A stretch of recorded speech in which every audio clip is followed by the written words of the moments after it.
have mercy, look at how the time goes. Hello, everybody, and welcome to this episode of...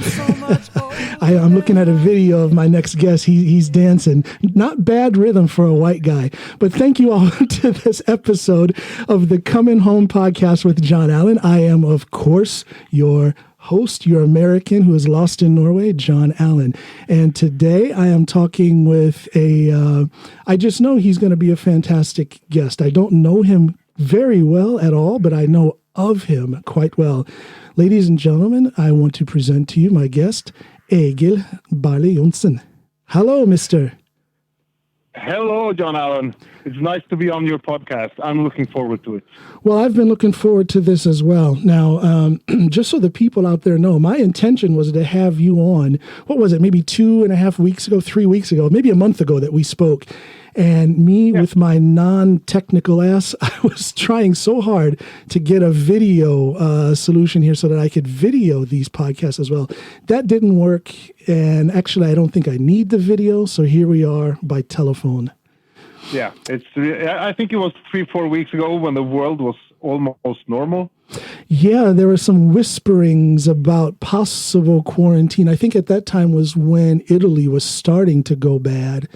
And so there was a lot of speculation about whether or not things would get bad in Norway, whether or not things would get bad in the States. But yeah, you know, how would you describe these days? How's things going for you and your family?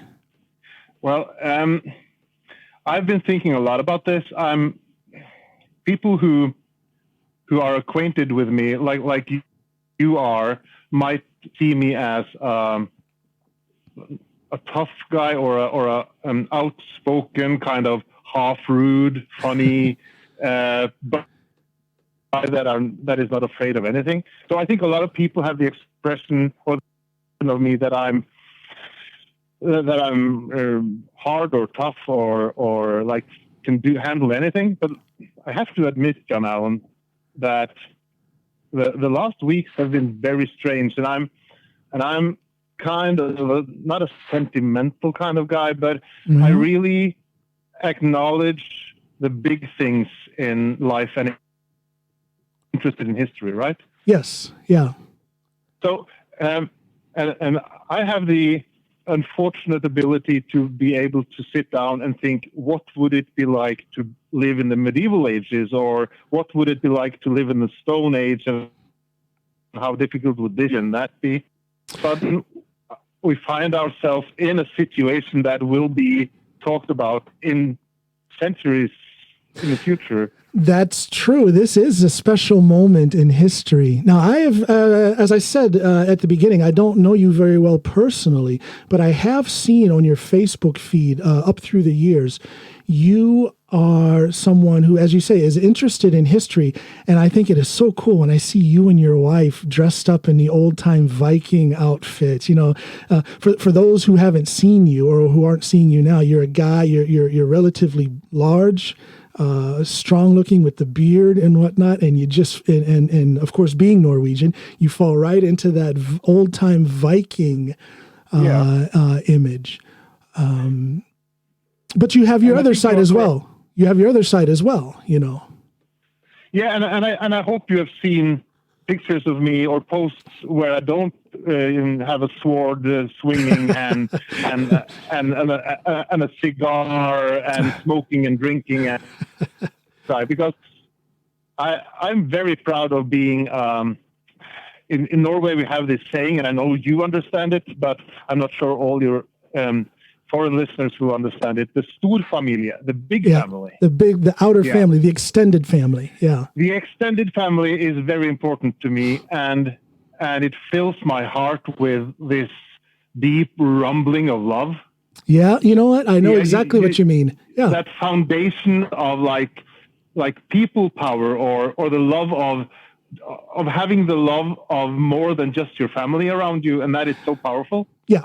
Yeah. You know, how do I put this? I notice the power of that, the power of the extended family. I notice that especially since I am an American who has left that extended family to move here to Norway with my Norwegian wife. So I guess I noticed the power of the extended family in its absence.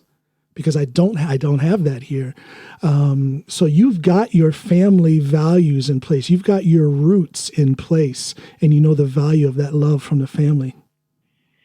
So you're not just a bloodthirsty Viking. You have that. You have a heart.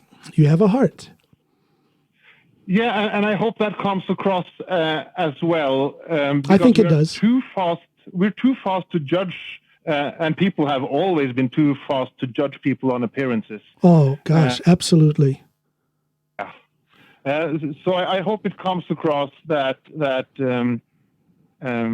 there is more heart than brawl. Is it called brawn or brawl? Brawn. Yeah. Even though I'm not the one to step away from a fight, I'm more of a lover than a fighter. There you go.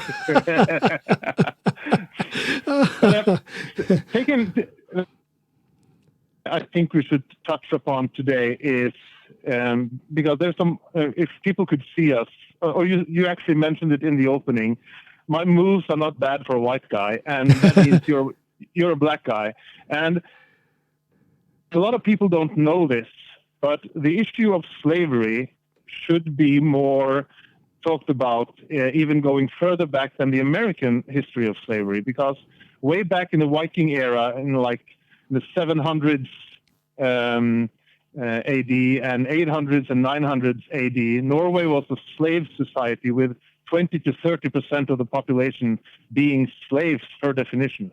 And that is true. Yeah, absolutely. Yeah. Absolutely. It was kind of like the Middle Age. Yeah, it was almost like the Middle Age feudal system that they had, among other places in England and France, where if you were a king, queen, or a duke, or an earl, you were basically the slave master for your little village or larger village, depending on where you were. It's a matter of perspective. I don't think, just like I experienced, at times it's difficult for Norwegians to understand my history as a Black American. That goes both ways. When you mention slave conditions in Norway, back in the 700s or 800s, there's a lot of Americans who are going to just scratch their heads and wonder, what the heck is this guy talking about? So it's a matter of perspective. And when you have differing perspectives, and if you want to be understood, then the communication is vital. It's important to be able to talk with someone who doesn't share your viewpoint. And not only that, it's not only perspective. I think perspective comes out of knowledge. And a lot of people don't know, and a lot of Norwegians don't know, that back in the day, we had slaves, and we were allowed to kill them if we needed to. Yeah. And even though it's like thousands of years ago, it still is like we have been there. Yeah. And America was there later. And I think we can draw some conclusions onto like the development of society based on when you take the steps away from feudalism or slavery or when a dictatorship, some steps in the development of a society. And the sooner you make those certain steps, you might get into a more fully functioning society, maybe. That is an interesting point. That is a deep thought right there. Yeah, but you know yourself, you remember Dr. King in the 70s and 80s, and you're a couple of years older than me, but I also remember those days with Dr. King on the television after, only I saw it after he was shot, and Reverend Jackson, and the people who were still fighting for equality in America up through the 80s and the 90s. Sure. The struggle is not finished. No, I don't. In America I don't think the struggle is finished, and it's such an interesting thing for me, anyway.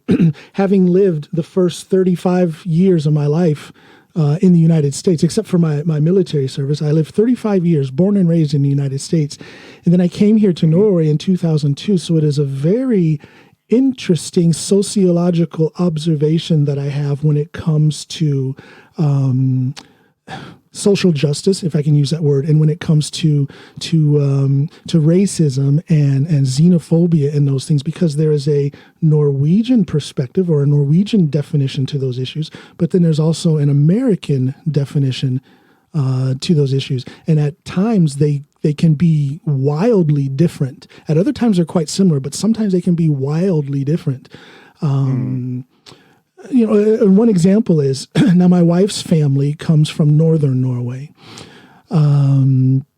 She is Samisk, or a Laplander, as we would say in the States. I don't know if that's proper in Norway, but that's what we say in the States. But she's Samisk.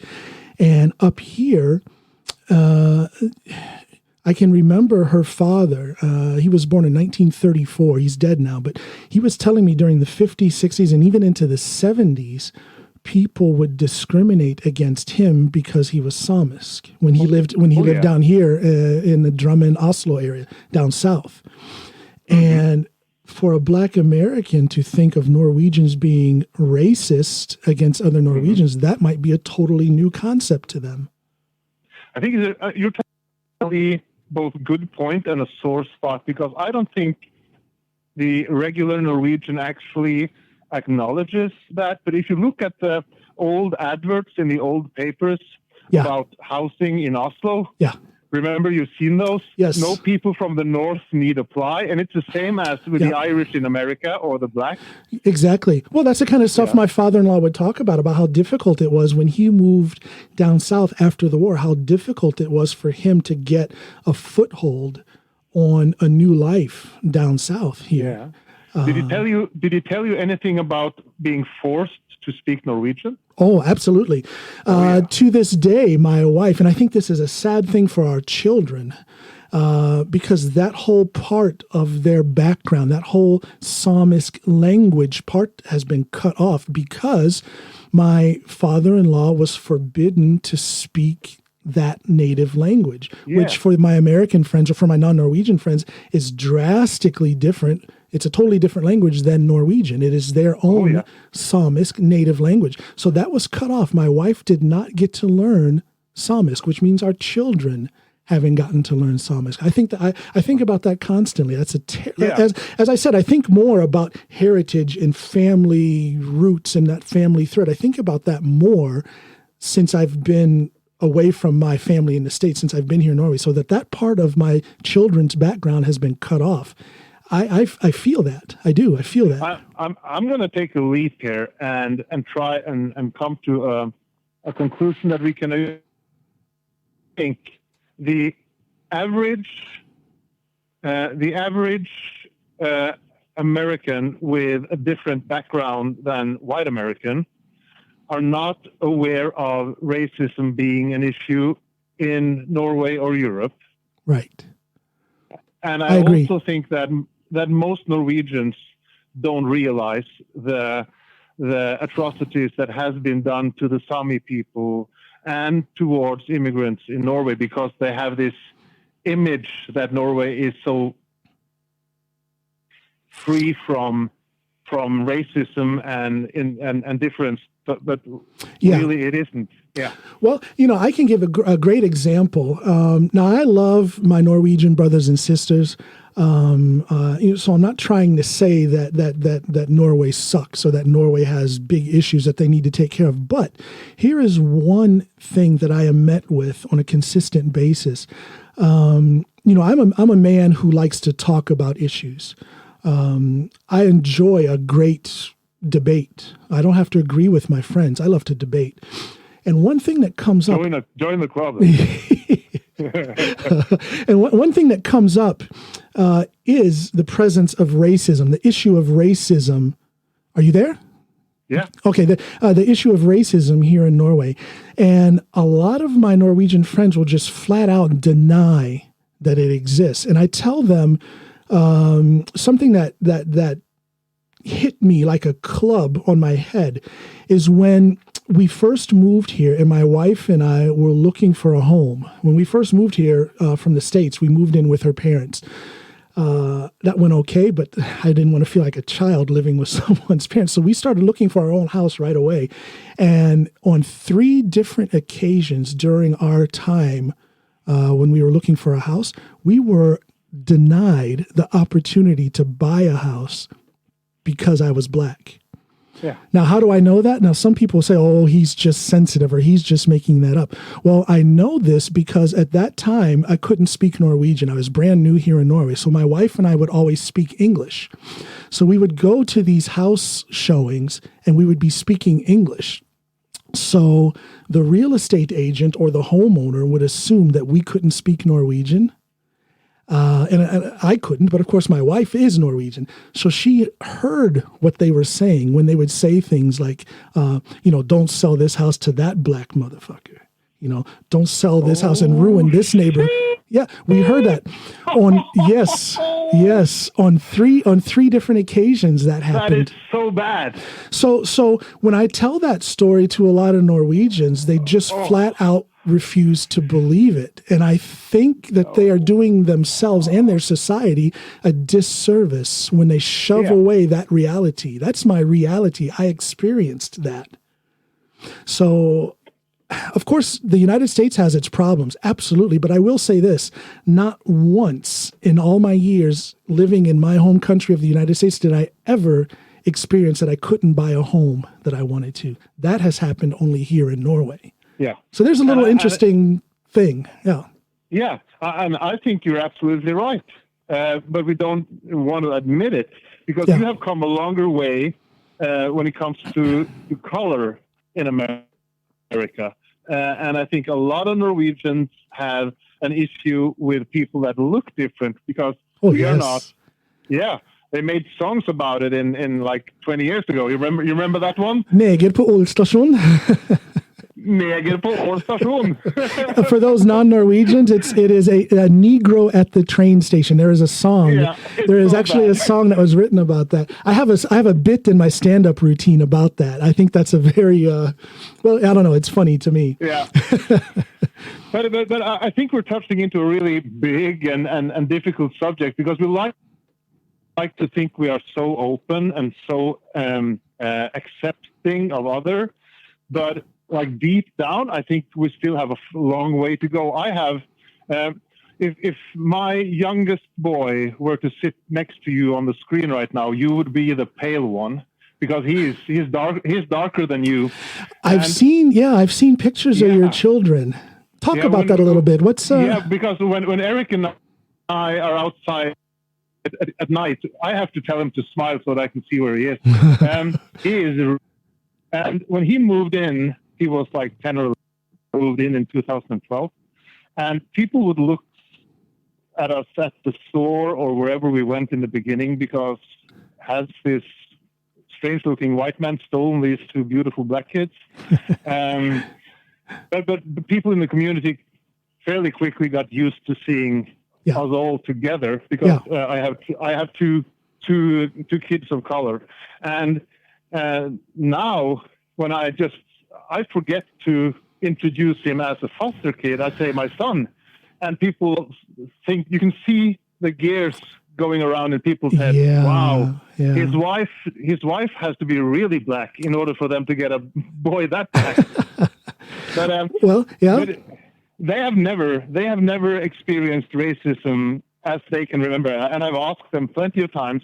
But I think it is because they are not African black; they are Asian black, and they also speak Norwegian. Well, the language has a lot to do with it. Now, on my podcast, in other words, whenever I'm out doing my art, which would be my podcast or performing music or doing my stand-up routine, I do all of that in English because I have to be myself. But otherwise, out in the official world, when I'm socializing with friends, when I'm doing anything business related, I speak Norwegian. I personally could not imagine functioning as well as I have in Norway if I didn't know the language. I think that is very important. That is a key to getting into the Norwegian society. Norwegians are very occupied with whether or not an immigrant speaks the language. Now, that is a good thing. I think they should expect that immigrants speak Norwegian. And I wish more immigrants thought that way. I know Americans and British people who have been here for decades and they still don't speak Norwegian. I don't know how they can make it personally. But I think it's easier for a white English guy to stay in Norway and continue to speak English than it is for a black one. I agree. Absolutely, I agree. And then we're down to it actually having to do with color. We can say whatever we want. We can say whatever we want about integration and assimilation and including oneself in the new society, blah, blah, but away the bullshit. If an Englishman, white, can live in Norway comfortably, speaking only English, and an American, black, cannot, then it comes down to color. I totally agree with you, and you nailed it right there. I don't think that could have been said in a better way. There's a certain amount of hypocrisy there. And to take that hypocrisy a little bit further, now here I am, I'm talking shit about Norway. I said I wasn't going to do that. There's over 5 million Norwegians here. I think I can fight maybe 10 of them. The rest of them are going to kick my ass. But I think that there is, I don't know, how do I put that? Sometimes when I meet new people, I can see that they are looking at me or they're dealing with me in a very skeptical way. But almost as soon as I start speaking or as soon as it comes out that I'm from America, it's like they breathe a sigh of relief. Oh, okay, yeah, he's not African. And I'm always like, what is that? I've actually had people tell me that they don't like black people, but I'm okay because I'm American. And I'm like, am I supposed to thank you for that? What kind of a thought process is that? That's like shaking your hand and kicking you in the balls at the same time. Thank you. Exactly. Yeah. And it's this weird hypocritical or this weird explanation that they try to give themselves to justify their xenophobia or their racism. Yeah. They actually have told me they don't like black people, but I'm okay because I'm from America. I think we just need even more time, John. I think. Well, how much time? How much time? You know, like it's with the Sami thing. It's been hundreds of years since the white European Norwegians discovered the indigenous people up north in Norway and started forcing the Sami, and I believe there is still racism going on against the Sami people, and it's the same. It's the same with the Romani people and the Zigeuner and the Gypsies. Yes, yeah. They have it will be said the Norwegian word for gypsy would be said with a slight respect. Oh yeah, and it's hundreds of years. Yeah, yeah. Well, it hurts me. It hurts me to listen to that when people get on that thread of, my wife is Samisk. So imagine what that does to me. I mean, it's not like it crushes me and I can't handle it, but just think about what that does to me when I'm speaking with a group of people and all of a sudden they get into this discussion about their preconceived notions about what the Samisk people are all about. And it gets into this very racist conversation about typical, them. Yeah. And then, imagine their surprise when I say, but my wife is Samisk. Do you really feel that? Do you really feel this way? And then they try to justify it, and I'm just like, okay, well, I know you now. Yeah, but I think it's a healthy thing for the Norwegians listening to this podcast actually now realizing that they are a bit racist. Because we have jokes in Norway about the Swedes. We have jokes about immigrants. We have jokes about Sami people. And very few of those jokes are nice. They're not funny. They are degradingly funny. Well, I think, there's two different ways to tell a joke. Now I'm in the stand-up community here in Norway. And some of my jokes touch on race, but it's not a racist joke. I guess the question is when you tell a joke like that, what is your intention? A lot of people, when they tell these jokes about black people or they tell jokes about the Sami people, it is mean-spirited. They're trying to be funny while they're being mean about it. And maybe there's a touch of true feelings in the joke that they're giving. But I can get on stage and I can tell a joke about the Sami people. And believe me, I do. Yeah. But it's not mean-spirited. It is it's almost like I'm trying to quietly preach to them about the racism that's out there. You know what I'm saying? I'm touching on a subject in a joking way, hopefully to provoke a little bit of thought. And that's different. So there's two different ways to tell a joke. One is for the entertainment and the teaching moment, possibly, and the other is mean-spirited. Now, 9 out of 10 times, it's the mean-spirited joke that I hear out there in the streets.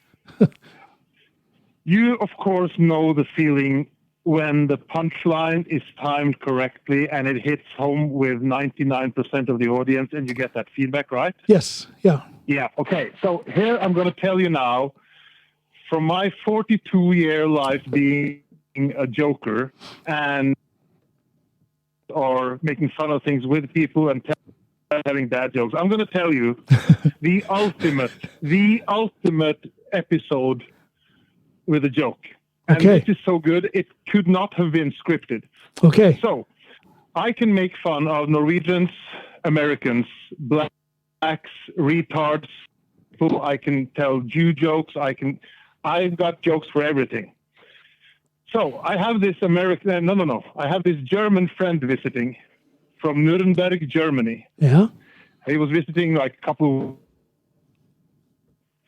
and this story really touched what you expect people to be like when somebody talks to you about the Sami people and then they find out you have a Sami wife. Yeah. So I'm telling this guy all my Nazi jokes and all my Jew jokes I have. Nuremberg. Not mean-spirited, but if you tell jokes about the Jews to a German, of Second World War in those Jew jokes. Yeah. And I can make fun of everything. And I'm telling these jokes about like the land speed record, like 2 Jews on a tandem bike through Berlin, 1943. It's kind of bad. It's kind of funny. And I'm on my second or third joke because I have a line of jokes for different topics. Yeah.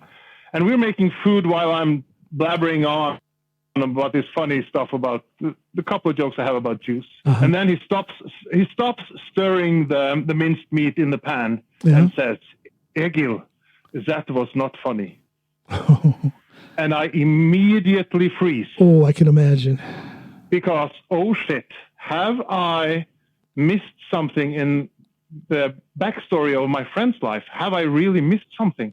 And I'm thinking, is there a way I can get myself out of this hole? Because he said, "Egil, that was not funny." And I said, "Okay. No, my grandfather died in the camps." Oh. And it got worse. And then he turns towards me and he fell down from the guard tower. I'm sorry, you faded out. Say that again. He turned towards me and said, "He fell down from the guard tower." Oh, God. That's beautiful. And that is so perfect. That's perfect. He flipped it, and he made me feel so bad. Oh. Because his grandfather died in the camps, and then he flipped it again. Now, that right there is some great stand-up comedy. I wish I would have thought of that. That's just perfect. Oh, yeah, and he will never be able to do that again because... Well, that's a one-time thing. Yeah. That's awesome. I love it. Oh, I love it. The racism thing is bad. I actually have... This was one of the times or maybe in Norwegian, stepped in the salad. I don't know if you have an expression the same. Stepped in the shit. Stepped in the shit, yeah. The shit hit the fan. Shit hit the fan. But I've had like a recent episode as well. I don't know if you've seen the pictures of my gym, but I have some flags flying on the wall. Yeah, now I heard something about you. You had to take a flag down. What's that? What was that all about? A lot of controversy there. What? Yeah, it was some controversy on Instagram and Facebook, and I don't like to admit that I'm wrong. But, and I didn't think I was wrong, but I had to take the flag down, and I admit now that I was wrong. I have the Welsh flag flying. I have the Belgian flag, the Swedish, the Norwegian.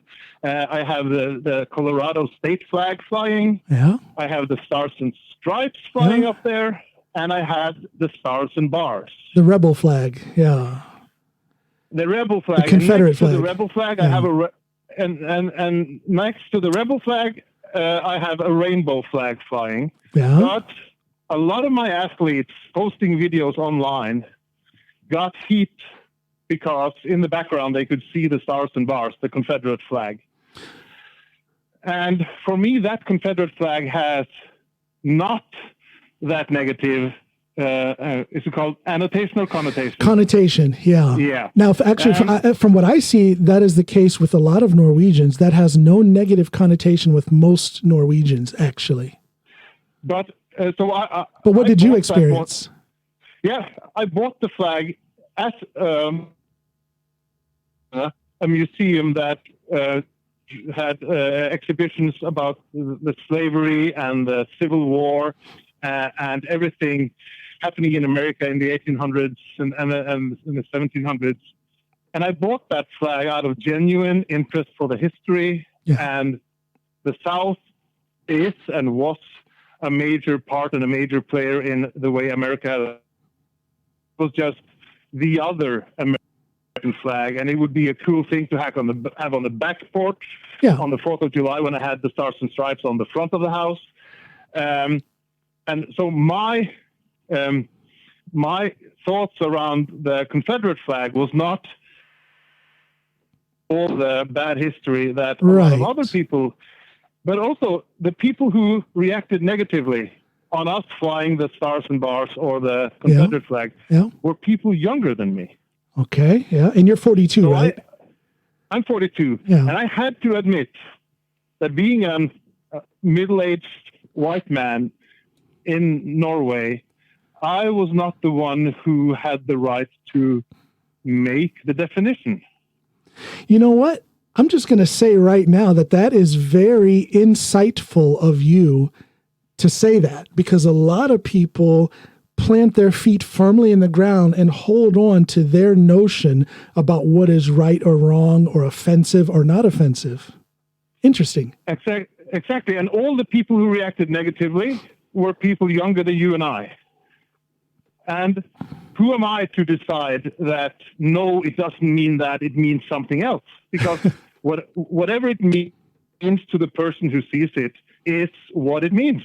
You know what? I want to jump through this telephone and kiss you right now because because there are so few people who think like that. You know, and I don't think you're a pussy or a chump or a snowflake when you think in a considerate manner, when you think about what your fellow man experiences, because you can't take someone's experience away from them. If someone experiences something as offensive, then it is offensive. You may or may not agree about the degree. Offensive. You may disagree about how offensive it is, but you can't take someone's experience away from them. If it's experienced as offensive, then maybe you're a dick if you insist on saying it or doing it anyway, even though you know you're hurting people by doing it. Yeah, but we also have to agree that there are limits as to how sensitive it is practical to be, right? Well, exactly. Yeah, no, exactly. And there is a way to react when you are offended by something. What I find in my experience in life is that often the best thing to do when one is offended is to just keep your mouth shut and walk away. Because you're not going to, it's very rare that you're going to change someone's mind. That's why I reacted the way I did when you say that you understood that people were offended by that flag, because most people refuse to see the other side. Or used to admit that they should have known better. But I was shocked. Who were the people who reacted? Were they weren't Norwegians, were they? I bet you they were from the States, or? No. It was, the first reactions came from some Spanish followers on one of our, and then Spanish. There were some North African followers of one of my also female athletes. So the first I heard was when this Spanish Norwegian strong woman, Sarah, she told some other people at the gym that shit, I'm getting heat online because of Egil's flag up there, but I don't want to tell him. So I heard it from other people. I see. And then one of my more regular members, Nina from Norway, who has friends in Africa, also got heat about it. And in conversations about it, I tried to get my point across that it doesn't mean that to me. And this is a typical white guy racist. I have black friends. I'm not a racist. Boss. Yeah. So I had to do a 180, I had to do a 180 in like a couple of days, realizing that shit, all these guys are younger than me. Missed something. They have never seen the Dukes of Hazzard. They have never exactly. Yeah. They have never read about the Civil War. No. Realizing and acknowledging that war and the Mason-Dixon line. That I felt that since I knew so much about the history that I was allowed to fly the flag. I see. But I have to realize that you don't have to have all the knowledge to be offended. You're allowed to be offended with limited knowledge.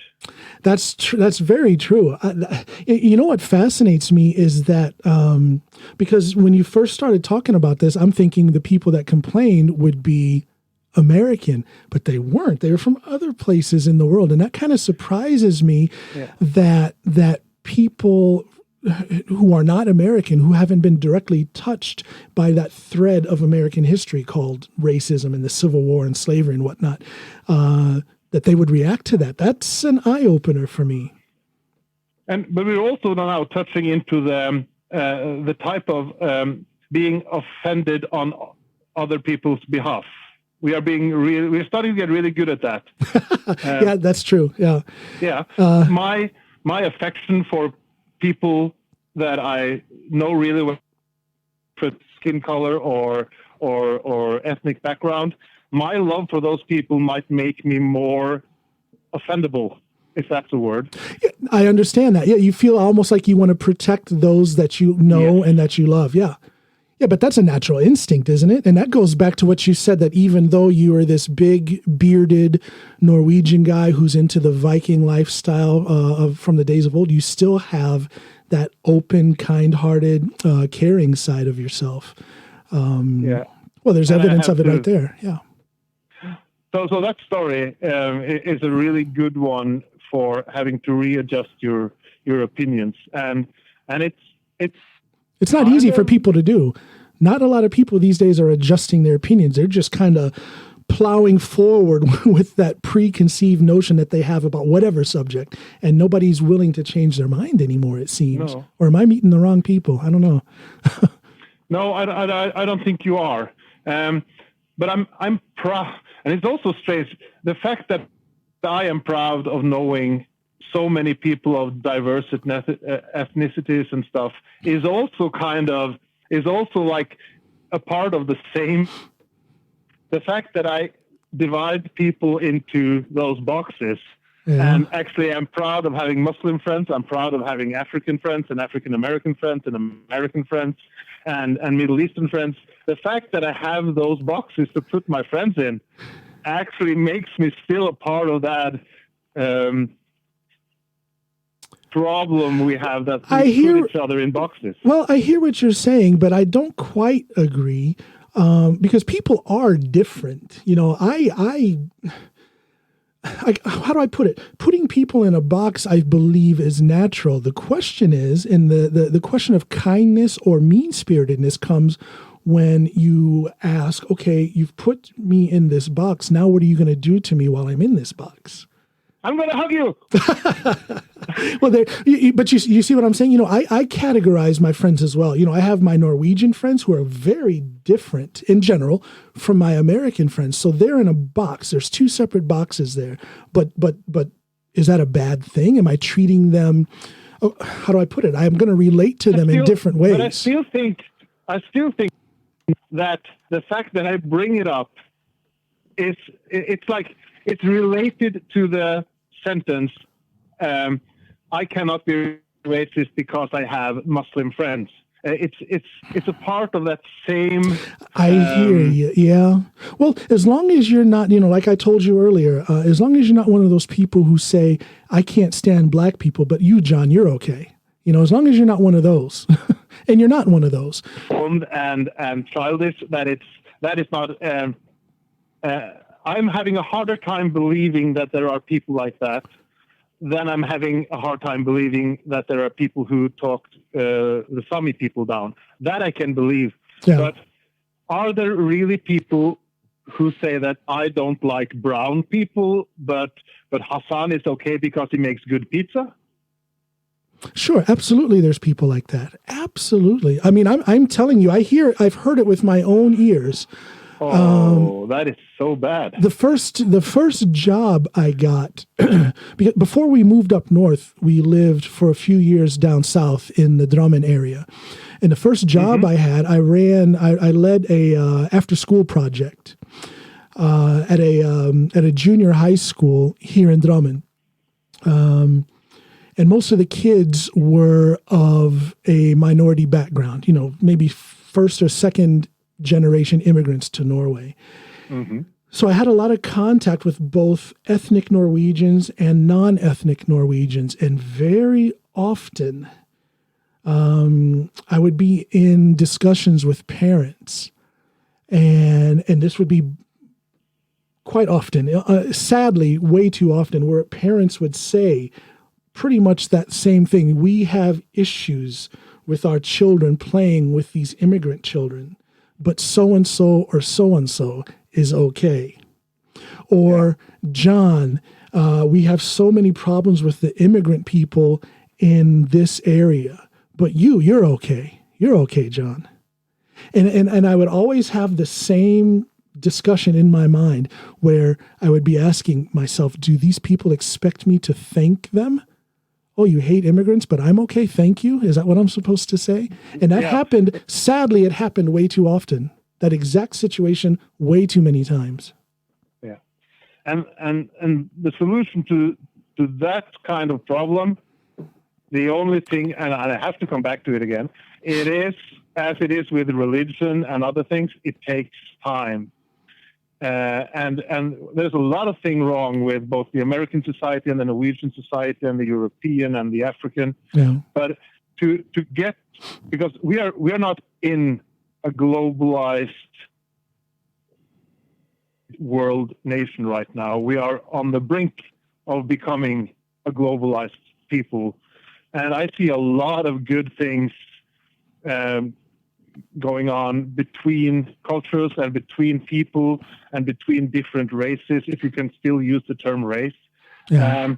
But I don't think we are there yet. I think my kids and your kids will be maybe the generation. The generation that kind of gets it and kind of, yeah. Yeah, because the same way that if my wife now came and presented a boyfriend to her parents in the 80s, and he was Middle Eastern, it would raise some issues. Yeah.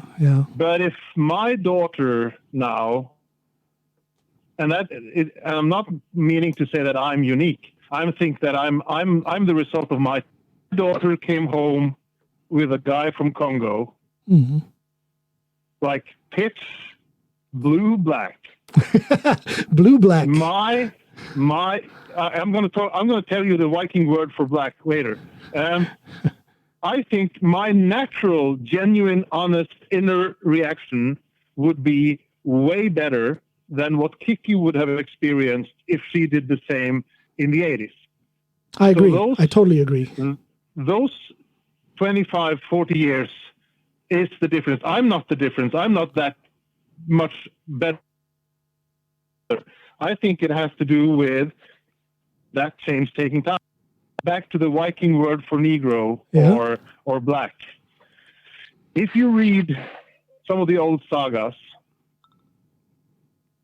the Vikings having been to America and the Vikings having been to the Middle East. Have you heard of the saga about the Black Viking on Iceland? You know what? I'm friends with Rune Temte, the Norwegian actor, and he told me, we were just joking that someone should write a script about a Black Viking, and he said there is a saga about the Black Viking. He did tell me about that. Do you know the Black Viking? He was whiter than you because he was probably Middle Eastern. Yeah.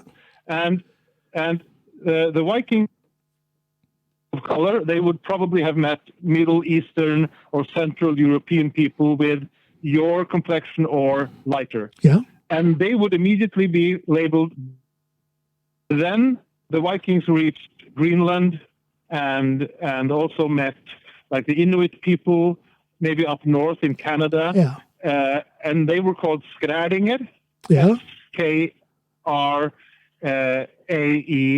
Skræding. Yeah. But the African people, I cannot see Negroid. It's a Norwegian word. I don't know what the English word is. Yeah. They were men. I'm sorry, you faded out. Say that again. They were glue men. Yeah. Okay. In like one word, like Broman. Yeah. It's a blue man. Yeah.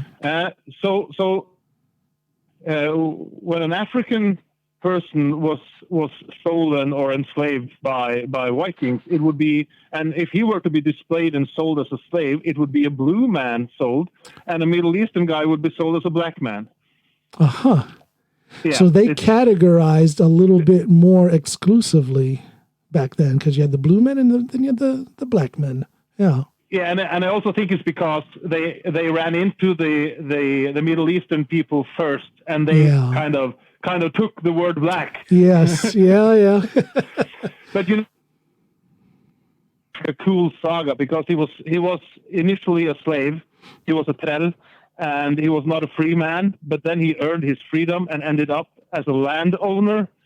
And being a landowner and of color is back then in the 900s is maybe the best. Is one of the best proofs we have that Vikings were not racist the way we are racist. I think back then people were more judged on their ability to the society more than the way they looked. That's very true. That is something that I have always, in my efforts to understand and learn about the Viking culture of those days of old, that is one thing that comes forward, is that regardless of where you are from, regardless of what you looked like, if you met the standards of strength and ability and capability, you were accepted without question into the Viking society. And do you know the coolest thing about, one of the coolest things about the way Vikings ran their lives back then is the knesetting. What is that?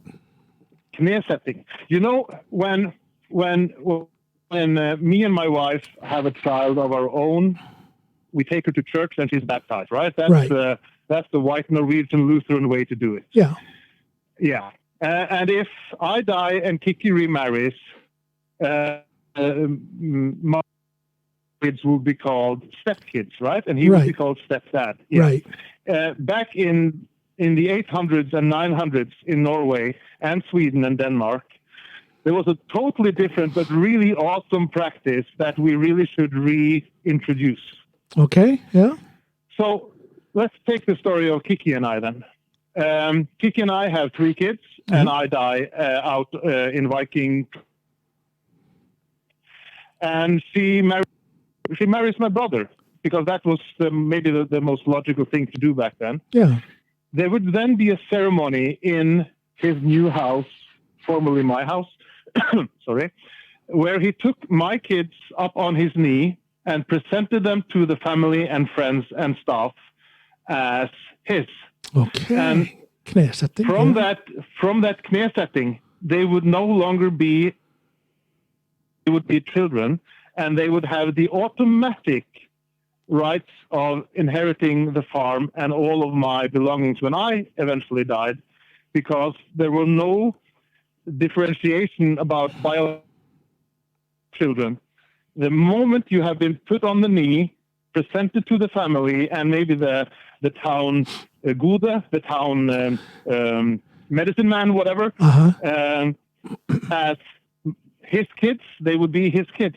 So the label, the bloodline was less important then than it is now. I see. It was more about who is working in the family group and fulfilling their role in the family group, and that makes you that person. So there was a lot of remarrying, and there were several. You could marry one person, then go live in England as a Viking, and then you can have a family over there. There were less rules and more like a practical approach to family than we have now. So the knee setting, that's a really beautiful thing. Which translates directly to knee sitting. Knee setting, yeah. You put the kid on your knee. Right on your knee, and there's the ceremony, yeah. And you present him to the rest like he's yours. And if you imagine Eric and Maria, my two foster kids, if you're a foster kid and you don't have any parents, who are you supposed to inherit? Where are your rights I would imagine that for foster kids, they're kind of in a no man's land when it comes to inheritance and whatnot. So here comes the old tradition of the Knesset thing, where they can automatically be incorporated into that family unit with full rights, I guess you could say. Yeah, full acceptance. Yeah. And nowadays we need to like go through stuff of adoption. Yeah, all that paperwork, all that legal stuff. Yeah. Oh, nice coffee mug there. Yeah, we're not on video, so people won't. Yeah, they don't see what we're doing. You know, here's one thing I would like to say. Now, I'm enjoying this conversation, and I think you're likewise. Thank you. You know, you said it yourself a couple of times. You have this reputation here in Norway, and I say in Norway, it's a nationwide reputation for being the tough guy, the guy who likes to butt heads with what is normal in society and what is accepted in society. You are, in many ways, you've been a groundbreaker, kind of shaking up the Norwegian society with different issues. Now, of course, people here in Norway know who you are, especially people in Norway within the training and fitness culture here in Norway. Tell people what your business is. What do you do from 9 to 5, or actually probably from 9 to 9, 24 hours a day, every day? What I'm doing from 8 to 9. 8 to 9. Yeah, from 8 in the morning till 9 in the evening. I do two things that is directly related to fitness and training, and I run the sales end of PF, or protein Fabrikken, in Norway, which is a supplement company, a lot smaller than Muscle Farm and Optimum and Ultimate Nutrition in America, but it's the same idea. We have a web shop, and we also distribute products not only in Norway, but also now we're started to sell on Amazon, and we are shipping our protein bars and shakes and stuff to China, Israel, Italy, UK, Germany. So I'm doing that as a full-time job, and then at the same time I run for now a non-profit gym. Non-profit gym. Yeah, it's not meant to be a non-profit. I have a long play going, but Kiki and I have a couple of friends that we own a gym with. So we are like four people who owns a gym, and we have made a holding company that our plan is to just build a company that can provide our kids with a little bit better opportunities for business than we had ourselves growing up. Now, did you start Protein Fabrikken, which translates to Protein Factory? Did you start that from the ground up, or when did you come in? I came in 2007 while I was still working as a corrections officer, and I clicked with the owner and the gründer, which is called, it's the entrepreneur in English, when I was doing a strongman competition, and I was doing a fairly good job of putting that on, and he was the main sponsor. And he called me after we put on Viking Power Challenge in 2007 or 6. And Björn Kenneth, the owner, the entrepreneur, said that I want you to work for me. And we laughed about that, and we talked about that for a year. And I did some expos for him. And then one day in August 2008, he called me on a Tuesday night. I was just done on the day shift in the prison. I still hadn't gotten out of my uniform yet when Björn Kenneth called and said, Egil, you have 2 days to decide whether or not you quit your job and move south and start working for me. 2 days to change your 2 life. days. Yeah. 2 days to decide whether or not you're going to totally turn your life upside down. Yeah, and in Norway, to work in the government in Norway is really stable. Oh, absolutely. And really safe. Yeah. Yeah. And it's, but keep it 6 months. Let's just upend our life and take the young kid, because Vilja was a couple of years old. Yeah. And we upended everything and moved down. And I've been here ever since. And it's one of those things that proves that when you get old, the only thing you will regret is the chances you didn't take. That is very true. That is very true. And look at what you've gotten. Look at the success you've had now just because you took that chance. Because Protein Fabrikken, your supplement company, is it not the biggest supplement company in Scandinavia, isn't it? Yeah, I think it is the biggest in Scandinavia. Yeah. Congratulations on that. Thanks. And it's, you're quite right. I think about that sometimes, how different life would be if I didn't. But I think as a Norwegian, it is more out of the comfort zone to do something like this. Oh, absolutely. My impression,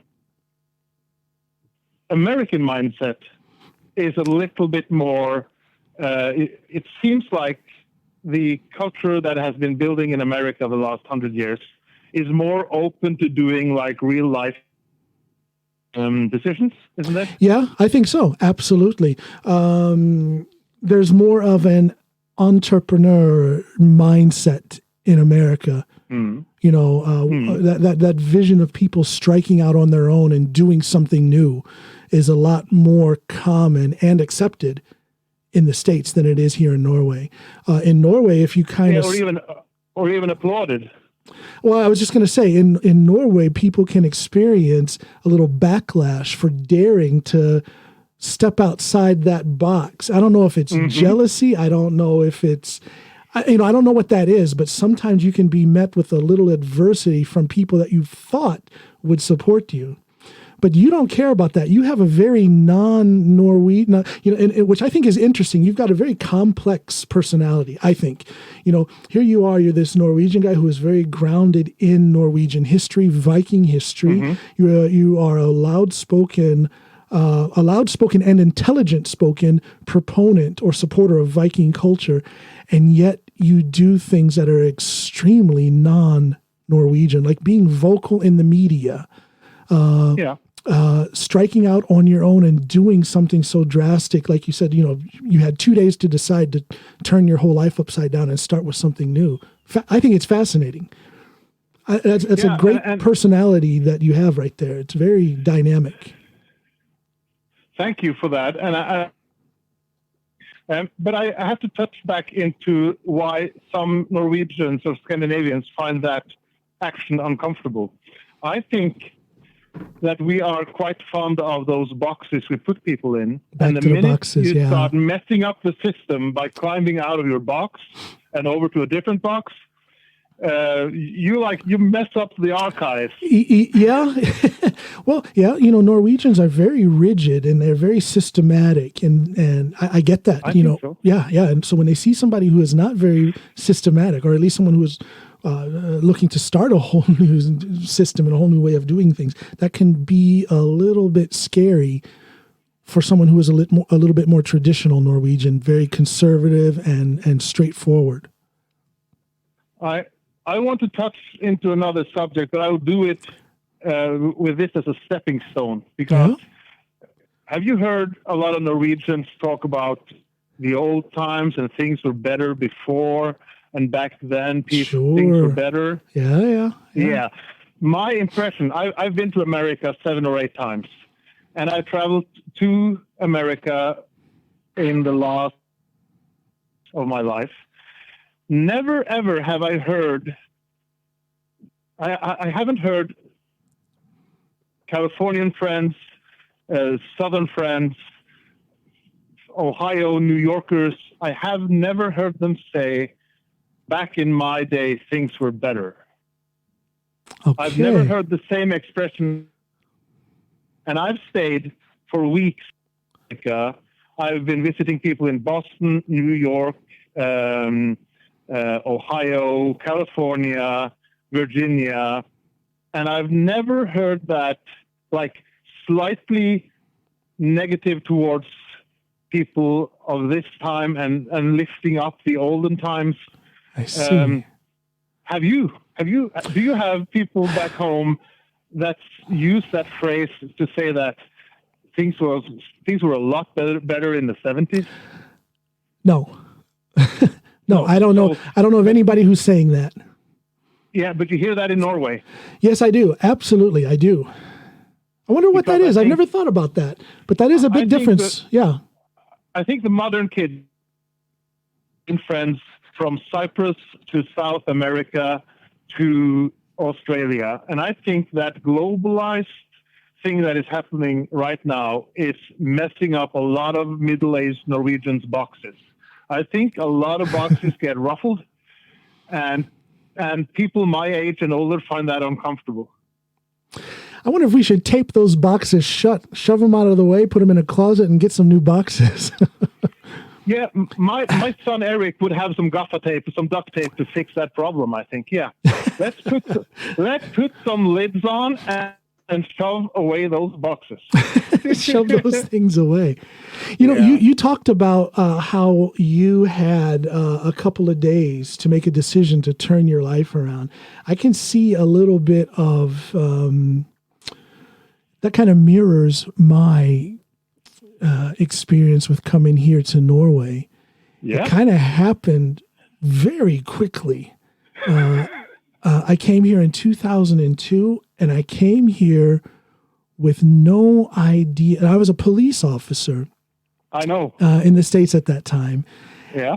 So I come here with, I didn't know the language.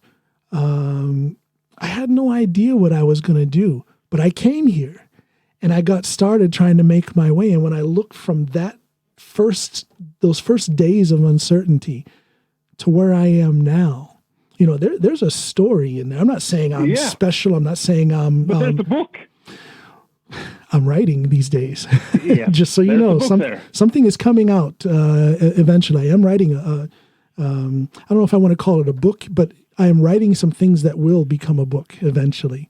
Yeah. But there's a story in there, and it's not a very Norwegian story at all. But John, what?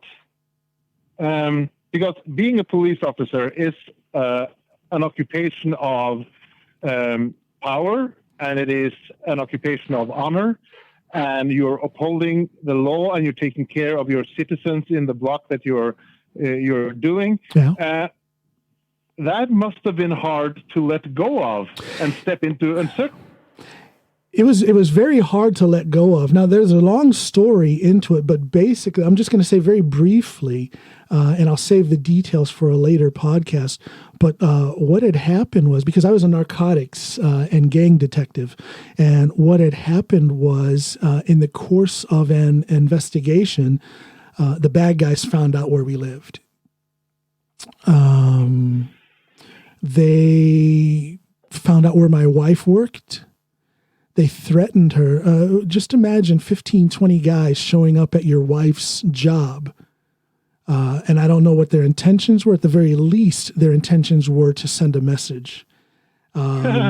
and the message was received. I'll put it to you this way: when they showed up at my wife's job, the day after, I took a leave of absence. I drove my wife from the South Chicago suburbs up to some friends in Minnesota, and she stayed there for a month, and then I went back to work, took care of a few things. I'll just say that.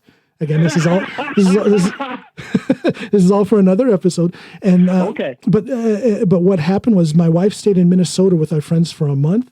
After that month, I flew her here to Norway. And then 3-4 months later, the 5th of June, 2002, I had quit my job, packed up everything in the house, including my 1998 Chevrolet Blazer, put it into a container, and moved with all that stuff here to Norway. That was my journey from that fantastic, exciting, fulfilling, secure job to Norway. And what I can say, just to blow my own horn a little bit, I'm extremely proud. Like I was saying, to go from dropping a career to coming to a foreign country. It's not foreign at all now. I know the language, I know the culture, I know the people. But at that time, it was very foreign. I didn't know the language. I had no idea what I was going to do. And I look where I am now, and I am one fortunate son of a gun. Yeah, but still, and I can totally relate to that feeling, because I worked as a corrections officer in a government prison. I had a uniform. My father worked as a police officer in the same district, so he would catch some criminals, and he would drive to the prison with them, and I would be the one taking them in through the process of getting them in the cell. And it was kind of like a small town security position of power career kind of thing. My dream, I remember Kiki told me about this, like back in 2006, I had defined my goal, which was to be I don't know what the rank is in English, but my goal was to become like the lieutenant. Okay, yeah. Like running the roster and making sure everything was going all right.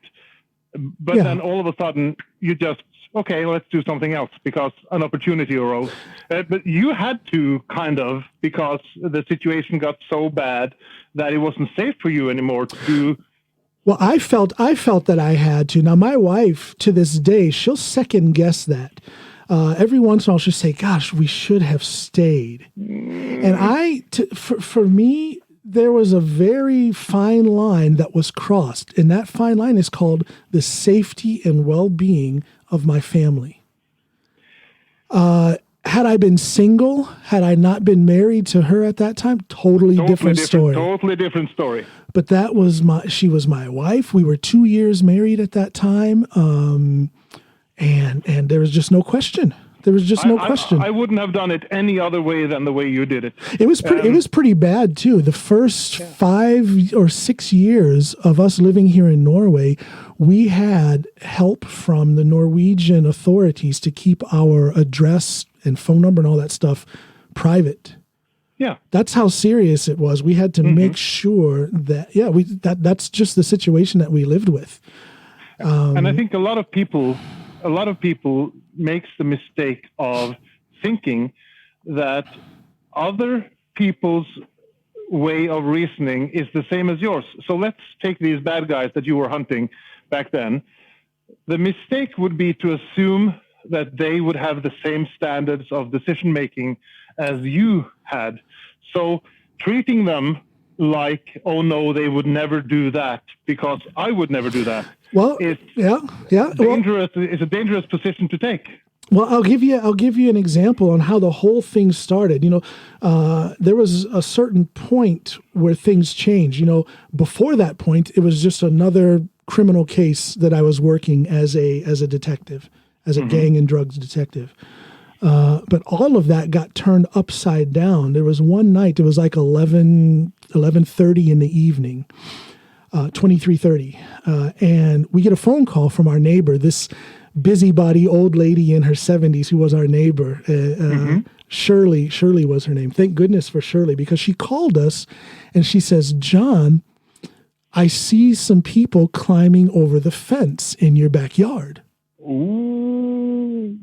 And I can't describe. I mean, it felt like my heart just fell from my chest all the way down to my nutsack. It just dropped. Where it ends up when you're scared. Exactly. It just dropped. I mean, that's a little bit of a crude description, but that is exactly what it felt like. It's true. So I hung up with Shirley. I called 911 to my friends at the police station, and that's it. I mean, just like that, our lives changed. Our path through life changed right then and there. Yeah. I mean, that's how quickly it can happen. And I see how fortunate I am in that I went from that moment to where I am today. I'm happy. Since that day, we've had 2 beautiful children. We're safe. Successful, life is good. I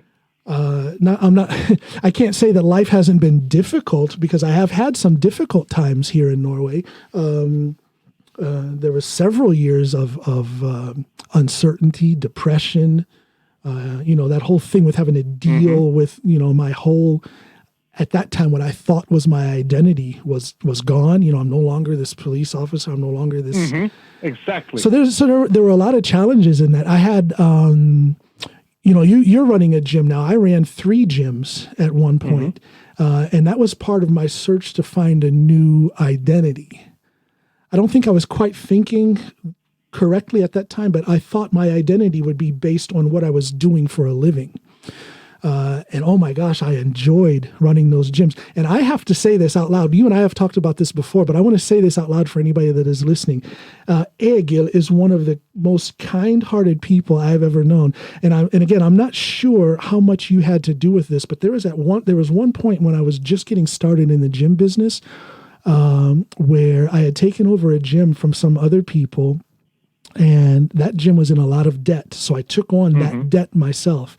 And I had a phone conversation. We were trying to decide trying to remember if that phone conversation was with you. This was way back in 2008 or 9, something like that. I don't know if that phone conversation was with you or with Alexander Kirketag, who worked at Fabrikken. But you guys, you didn't forgive the debt. You were kind, but not stupid kind. But you let me take, I think it was like 18 months to pay it down. Was that you or was that Alexander? I think it was Alexander, because I most certainly would have remember? Remembered. Okay, you don't. So you don't remember any of that? No, I don't remember the story about the gym up north. I believe it's one of the gyms up north, right? Yes, it was. It was called PF Fitness Center. Yeah, up in Norway. Yeah, up in Norway. I'm pretty sure it was one of my best friends and also one of my best colleagues, Alexander, who handled that one. And it's like, well, God bless him. I love him, because that was instrumental. You guys, Protein Fabrikken and some other suppliers of fitness products and whatnot forgave some of the debt or allowed a period of payment to pay down that debt. So, but I'm not surprised at all about the way he handled it, because what a great guy.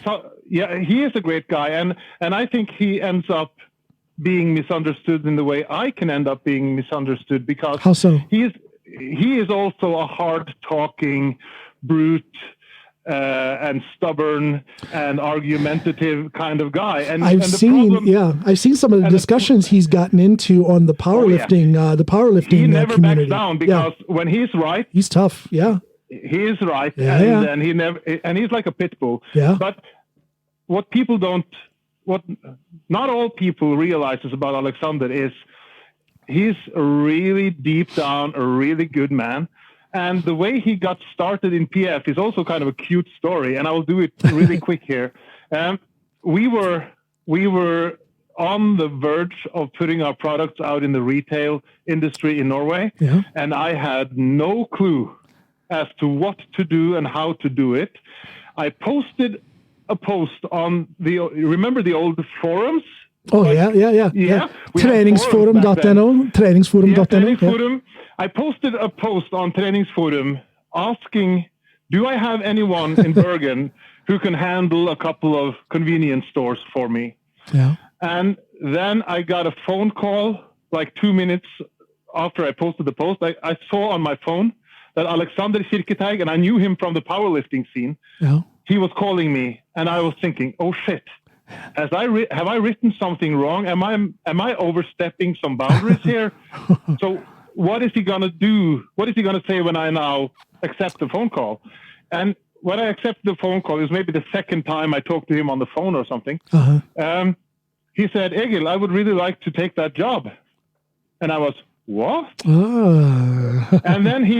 And then we started this, and it's a little point about his character, but to me it was a big point. I had 11 to 13 employees at the time working by the hour, so I would every week get like the time sheet, hour sheet, the time sheets, yeah, and he would be the only one out of 13 who reported fewer hours than he could, because there's a rule. If you are supposed to go out and do a job, you can actually put 3 hours in, even though you just work 2, because to be ordered to go somewhere, you are automatically allowed to put down 3 hours. Right. Alex would put down 1.5, 2.7.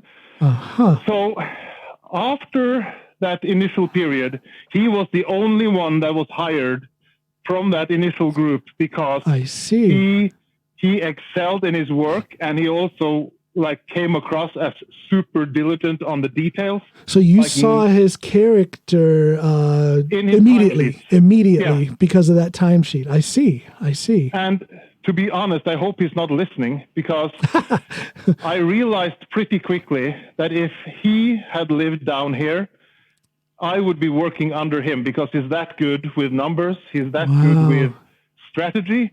So luckily for me, he lives in Bergen, and that makes me, I would outrank him because of that. But if he lived down here, I would step down and let him take my job immediately. Hey, Alexander, if you're listening, stay in Bergen, okay? Stay there. Please stay in Bergen, Alex. I've never had the pleasure of meeting him. You know, I'm a powerlifter as well, and so we're in the same environment in that sense, but I've never had the pleasure of meeting him. But I think when you mentioned him being from Bergen, I hadn't really thought about that, but when you mentioned him being from Bergen, I'm almost positive it was him that I spoke with on the telephone all those years ago, and he allowed me to gradually pay down that debt. So thank you, Alexander. Yeah. There is one topic I would like to address to our American listeners. Okay, listen up, America. Listen up. I have, as I said earlier in the podcast, I've been to America like 7-8 times-ish, and I've run competitions in Norway and Scandinavia since 2007, and had a lot of American athletes over. Strongman competitions, right? Strongman competitions. And I had this talk with Sebastiana Lopez, I think is her name, an adaptive athlete who competes in disabled strongman. I like to call it adaptive instead of disabled. And we had the World Championships in Bodø, actually. Yeah. And this was just after the 2016 election. And we were sitting in the bar having a conversation, and she would put her prosthetic leg up on the bar, making fun of that, and placing her drink on the prosthetic, everything. And she had this attitude when she talked to me, like she had something to be ashamed of. Okay. And whenever we talked about international affairs, America, Norway, she had this air of shame going. So I had to address that, of course. I had to poke. Shame about her physical condition, or? No.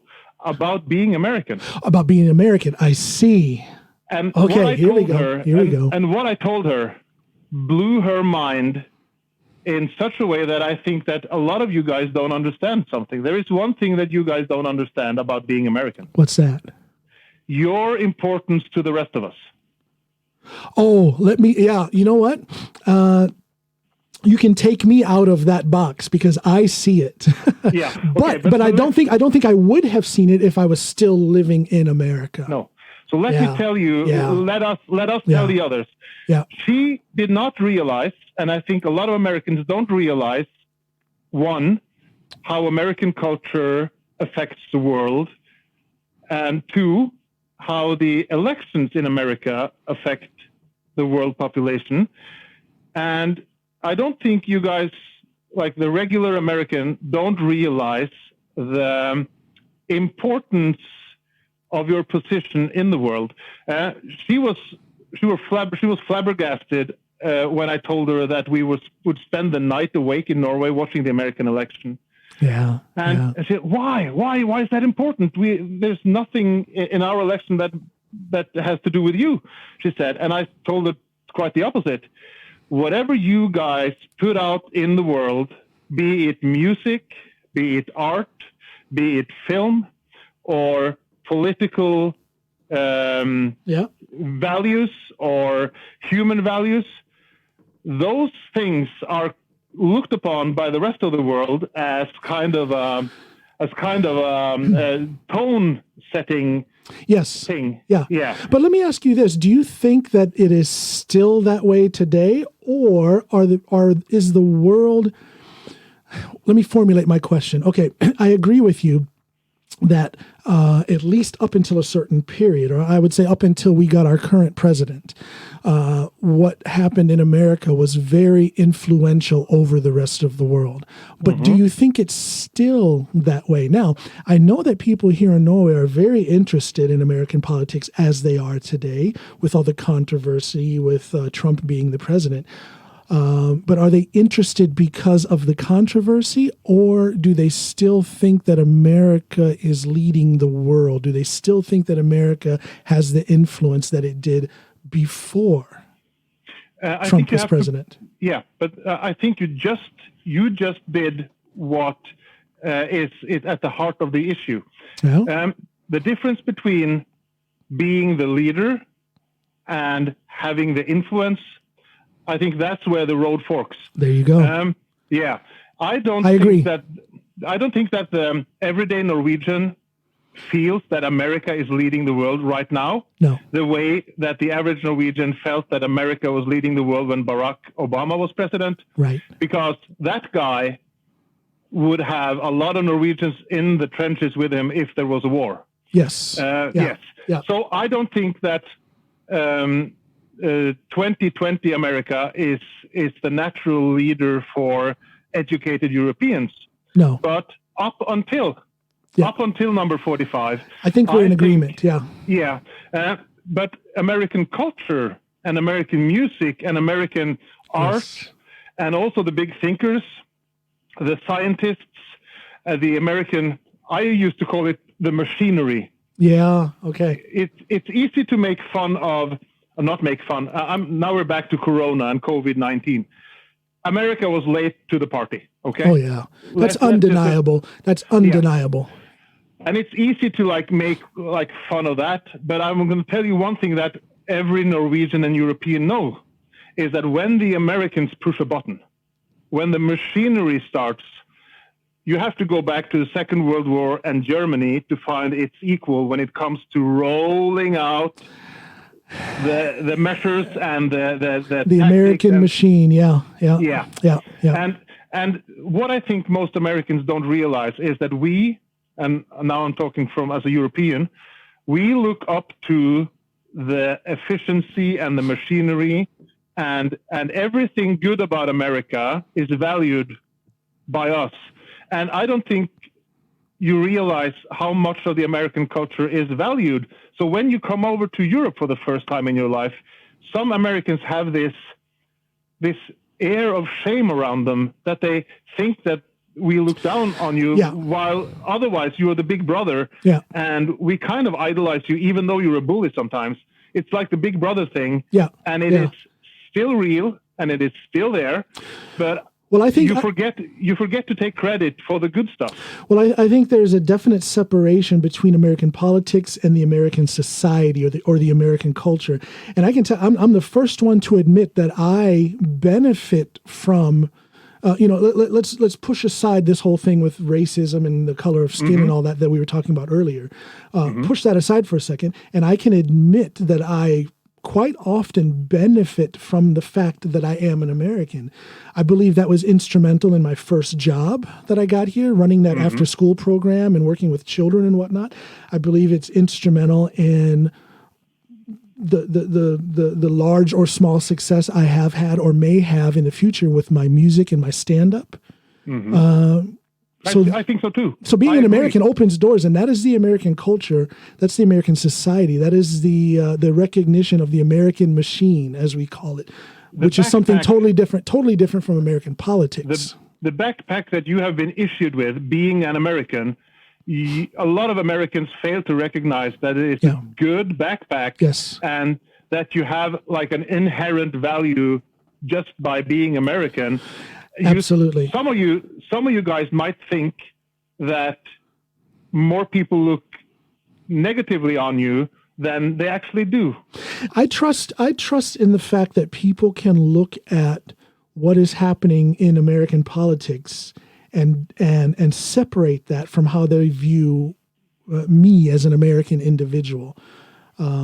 Regardless of who the president is or what the president is doing, I truly believe that most people can differentiate. If you can't, I feel sorry for you, but there is a difference. There is a difference. But it was so good to have that talk with Sebastiana Lopez and see her eyes change when she realized, because it was an eye-opener.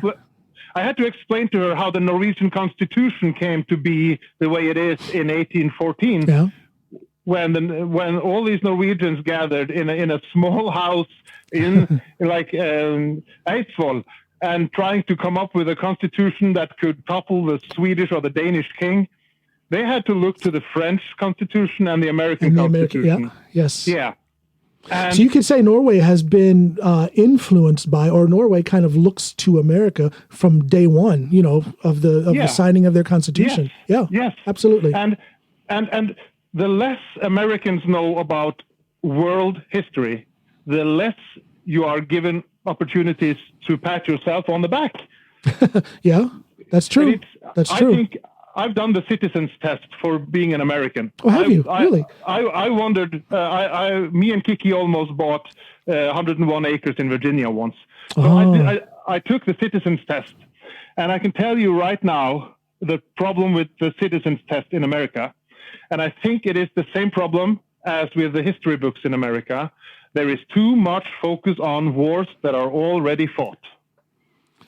Interesting perspective. Yeah. Why the fuck, and pardon my French, why the fuck do you need to bring up the Korean War, the Vietnam War, this war and that war, and the Bay of Pigs, and yada, yada, yada? Why is that essential now? If you took out all those single wars and put in actual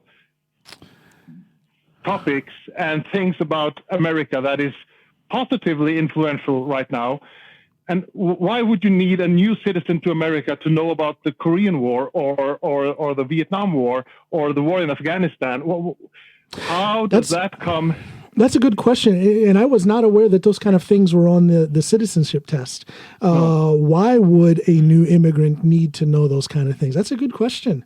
Yeah, and I think a lot of the history, because I know a lot of Americans as well and their kids, and when I've talked to Hallie Rogers, who's now in the Navy, daughter of Patrick Rogers and Corinne Rogers, when she talked to us about her curriculum, there was a lot of stuff there that is stereotypical American, but might not do the American youth any favors when it comes to understanding the global world. Yeah. And you know what?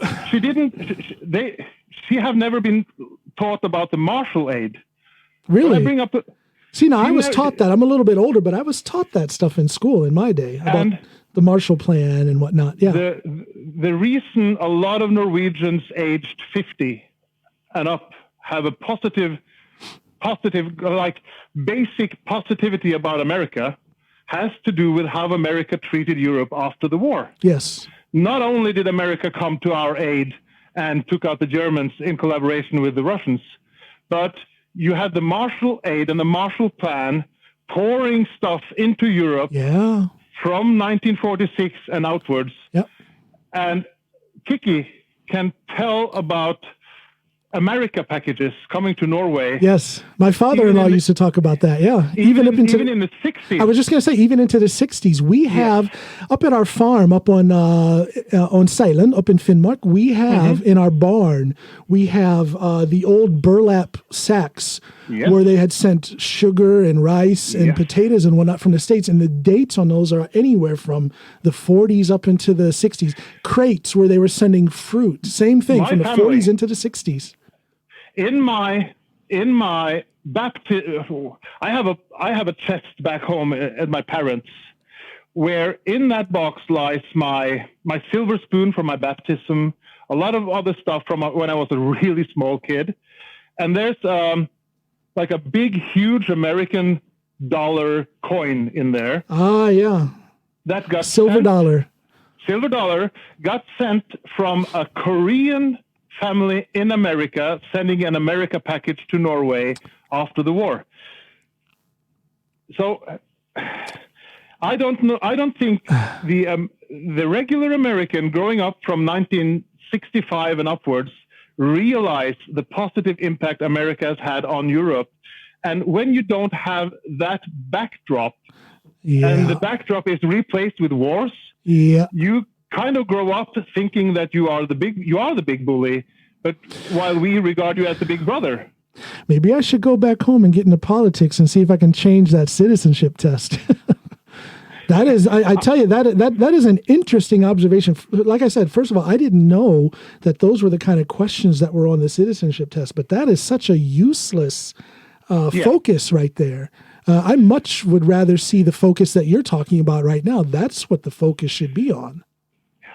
Just try and take the test and you will be, I think I counted the questions, and I think there were 11 war-related questions on the citizen test. And it is completely useless deciding whether or not an Iraqi immigrant to America should become a good American. Because they know about the Korean War, and Vietnam War. You know, I bet you that's available online. When we're finished, I'm gonna go online and see if I can pull that up and just take that test and see and just get a little better understanding about what that's all about.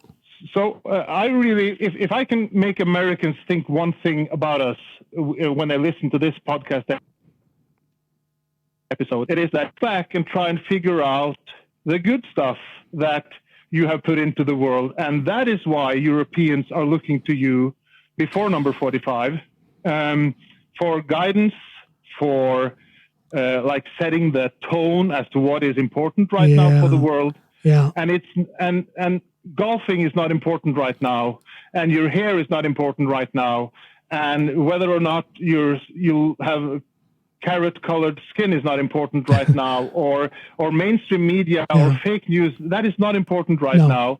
And there are a lot of good American politicians who never get the chance of being up there, inaugurated and leading the country. And you know which American politician has struck me as being a good leader right now? Who? Like right now? Like right now? Who? Can you write down on a piece of paper who you think I might mention? Okay, let's see. Let me write this down. I'm going to write down 2 names. Okay, do that. Let's see. That one. I forgot the first name to the one, but I got their last name. Okay, I've written down 2 names. Yeah. Okay. I don't have his name. I just have his face and his position. Yeah. And the governor of New York. Yes, thank you. Right here. Yes. His name is Andrew Cuomo. That guy. Isn't he great? He is the white Barack Obama. I think he is such a central figure in what is going on today. He has such a calming leadership style. He's putting information out there. He's putting guidance out there. He's putting stability out there. And that is what I would love to see in a leader. I miss that. And I kind of had forgotten that I miss that in our top leadership or in the presidency.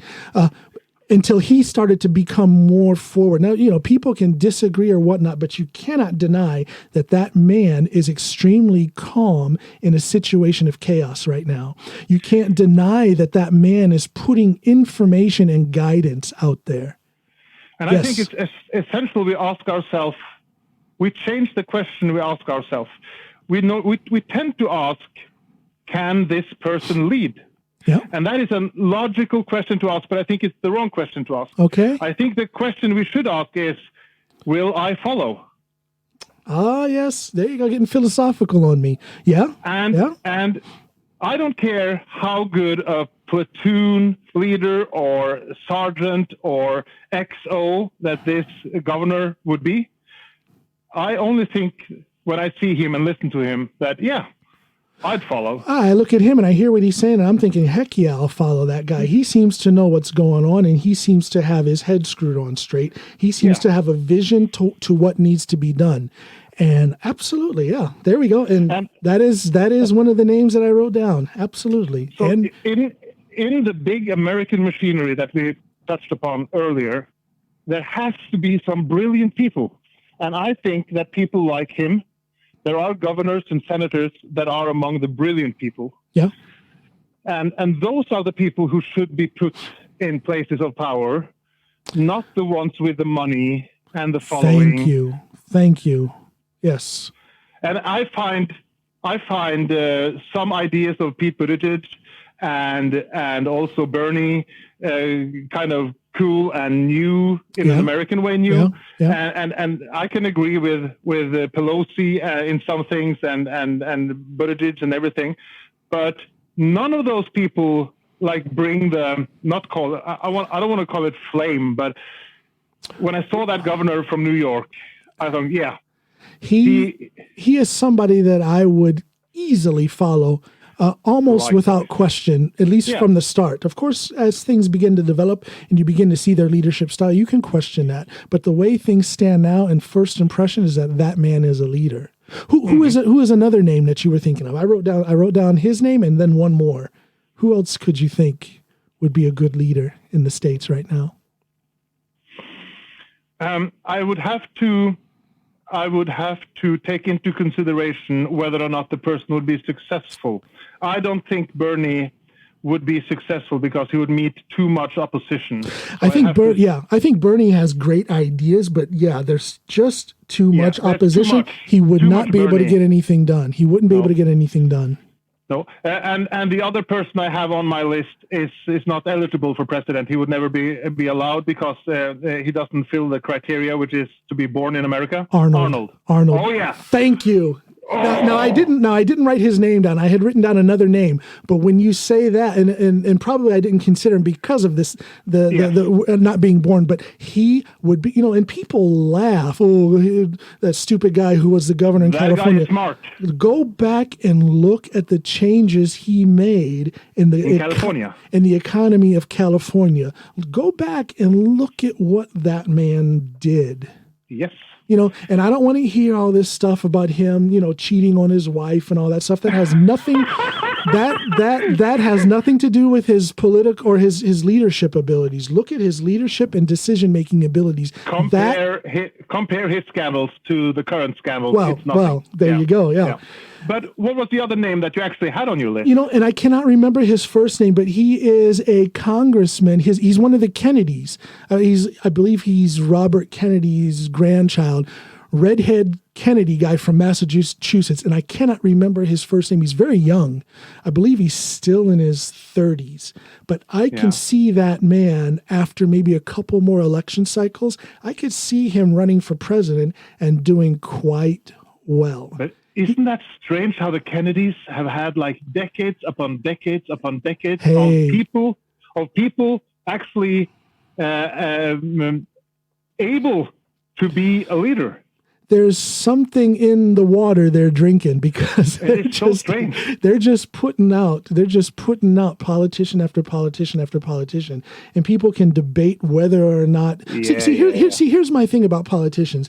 You know, I can disagree with them or I can agree with them, but regardless of that, if you are a successful politician, you know, hats off to you. You're doing something right, because you're getting people to follow your way of thinking somehow. You know, sometimes I can't understand it, because sometimes I can think he or she is so crazy politically that I just can't see how people follow him. But get beyond that, and I see the success in what they're doing, and you have to appreciate that. Yeah, but yeah, he's a Ken. I cannot remember his name. That's No. I'm not a very good. I think politics right now is more about the vibe you put out and being like an honest, true, good human being, and being able to be a part of this new global thing that is coming. Because you have to, as an American president and as a Norwegian prime minister, you have to be able to fly down to Brussels and talk to all the other leaders and not be the clown. Yeah, you know, you don't have to be the natural leader like Angela Merkel or Barack Obama or what's this Norwegian guy in the NATO, Jens Stoltenberg. You don't need to be that guy, but just be. Well, you have to have elements. You have to have elements of those people. Yeah. Yeah, and you could see, like, I could see Buttigieg do that, and I could see a couple of other.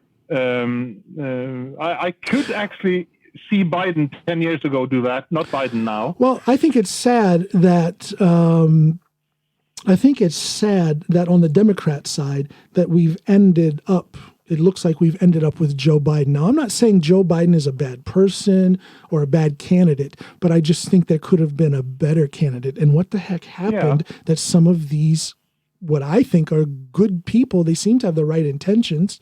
Yeah. What happened to them? Why did they fall out? Why did they not get the support? What the heck is going on in my country?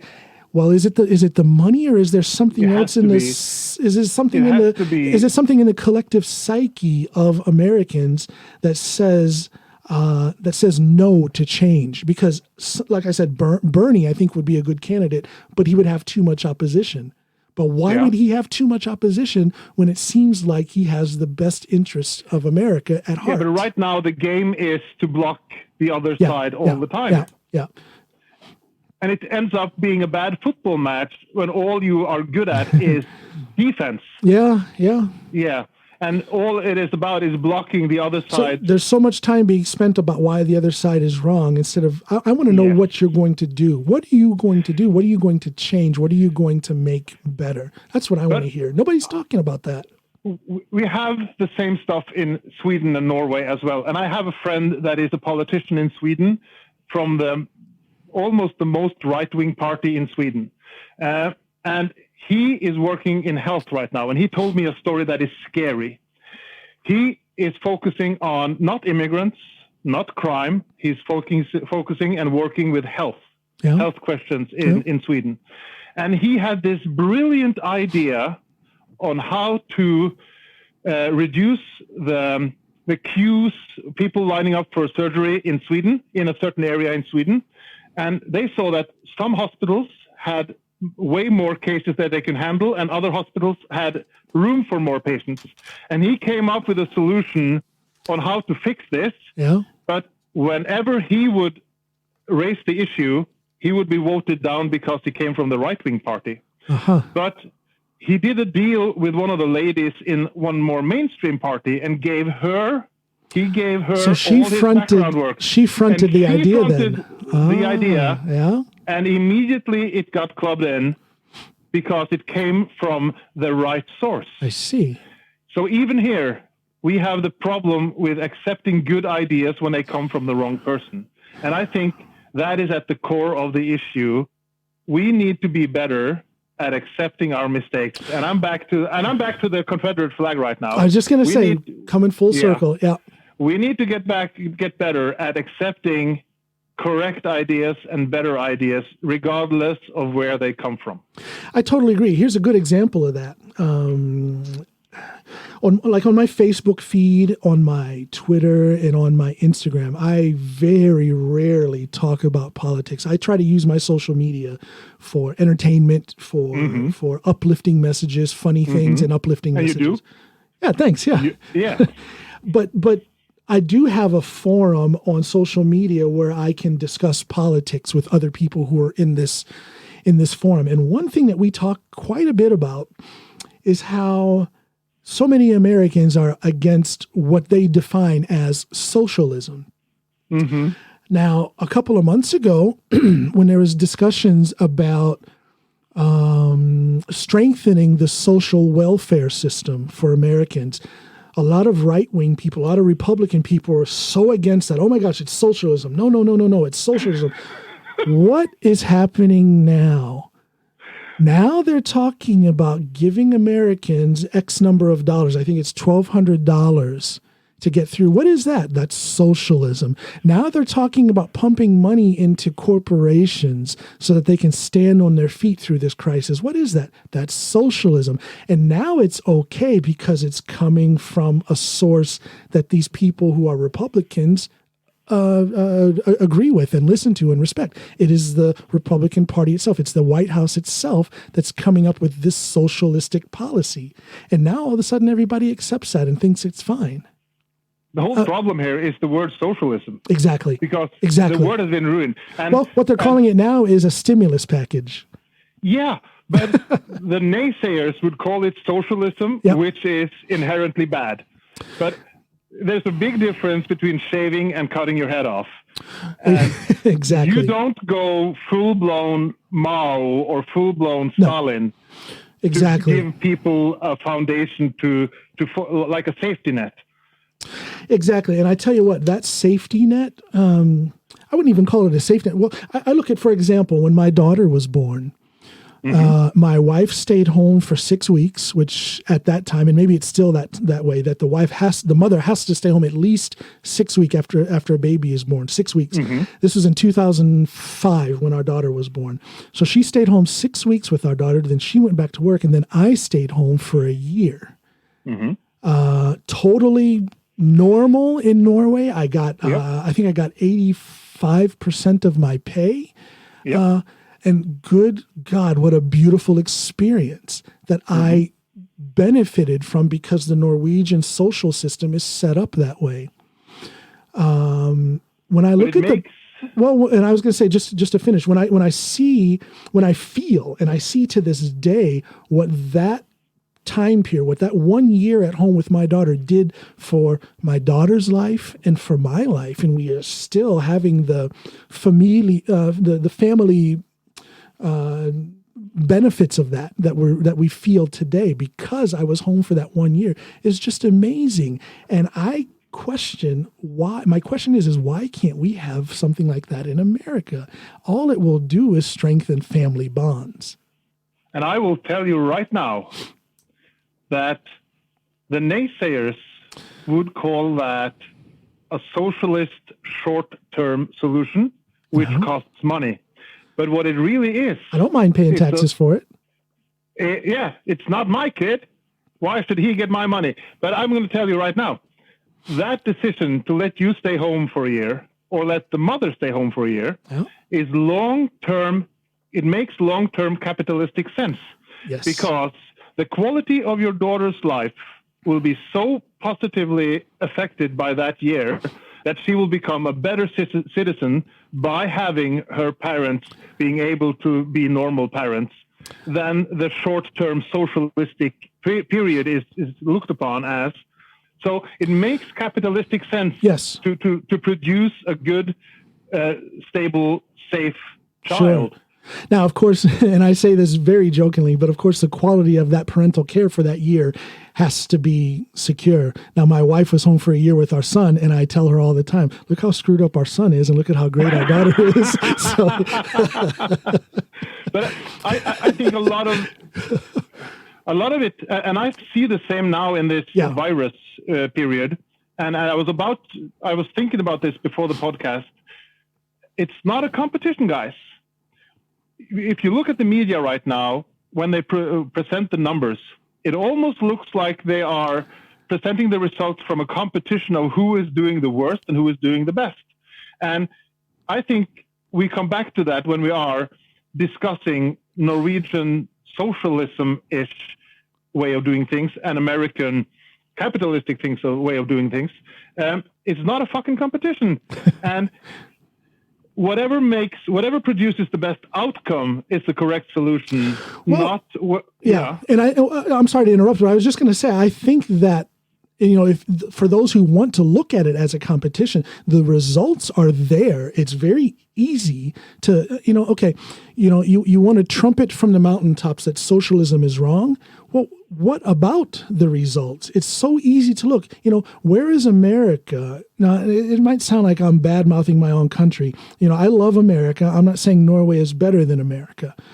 And I'm not saying America is better than Norway, but it is a fact that Norway falls very high in the rankings of job security, satisfaction with your job, personal income. Norway consistently falls higher on that scale, if not number one on that scale, whereas America falls down in the low 20s, high 30s. So something is going on in America that needs to be fixed. When the per capita, what do you call that? When the take-home pay for Norwegians is so much higher on average than it is for Americans, maybe America needs to look at their job, their stance towards unions, for example, and the rights of their workers. For example, some drivers. There are some initiators in a society that drives things to be a certain way. But I think, just to flip the whole thing here, if you just disregard pay and disregard jobs and unemployment and look on one thing, the ability to climb the ladder from your class, whichever class you're in, up to the next one. Yeah. 50 years ago, America was the place to be if you wanted to go from lower middle class to higher upper middle class. And right now, you are being pushed back again because of there are some boundaries right now that make it difficult for a young black kid from a single parent household to become an entrepreneur. Is harder now than 30 years ago. Yeah. And that is a very easily measurable statistic. Yes. That's not opinion. It's not a question of whether it's factual or not. It is very easy to research. It's all right there. And I think that whatever Scandinavia lacks in being a naive part of the world and being because it's easy to direct and lead 5 million people. Sure. Than it is 330 million. Yeah. But if you just disregard all that, I think what we have gotten right is the equality of opportunity instead of equality of outcome. Say that again. You feel Norway has gotten correct the equality of opportunity. I think. I just want you to repeat that because I couldn't hear you. Faded a little bit out. The fight is not about equality of outcome. I don't think it is fair to demand that everybody ends up at the same level of income or the same house, same car. But I think that if you just provide the equality of opportunity, you will end up with a better society. Totally agree. Because I have friends who couldn't care less about the car they're driving. They couldn't care less about the size of their home or the thickness of their wallet.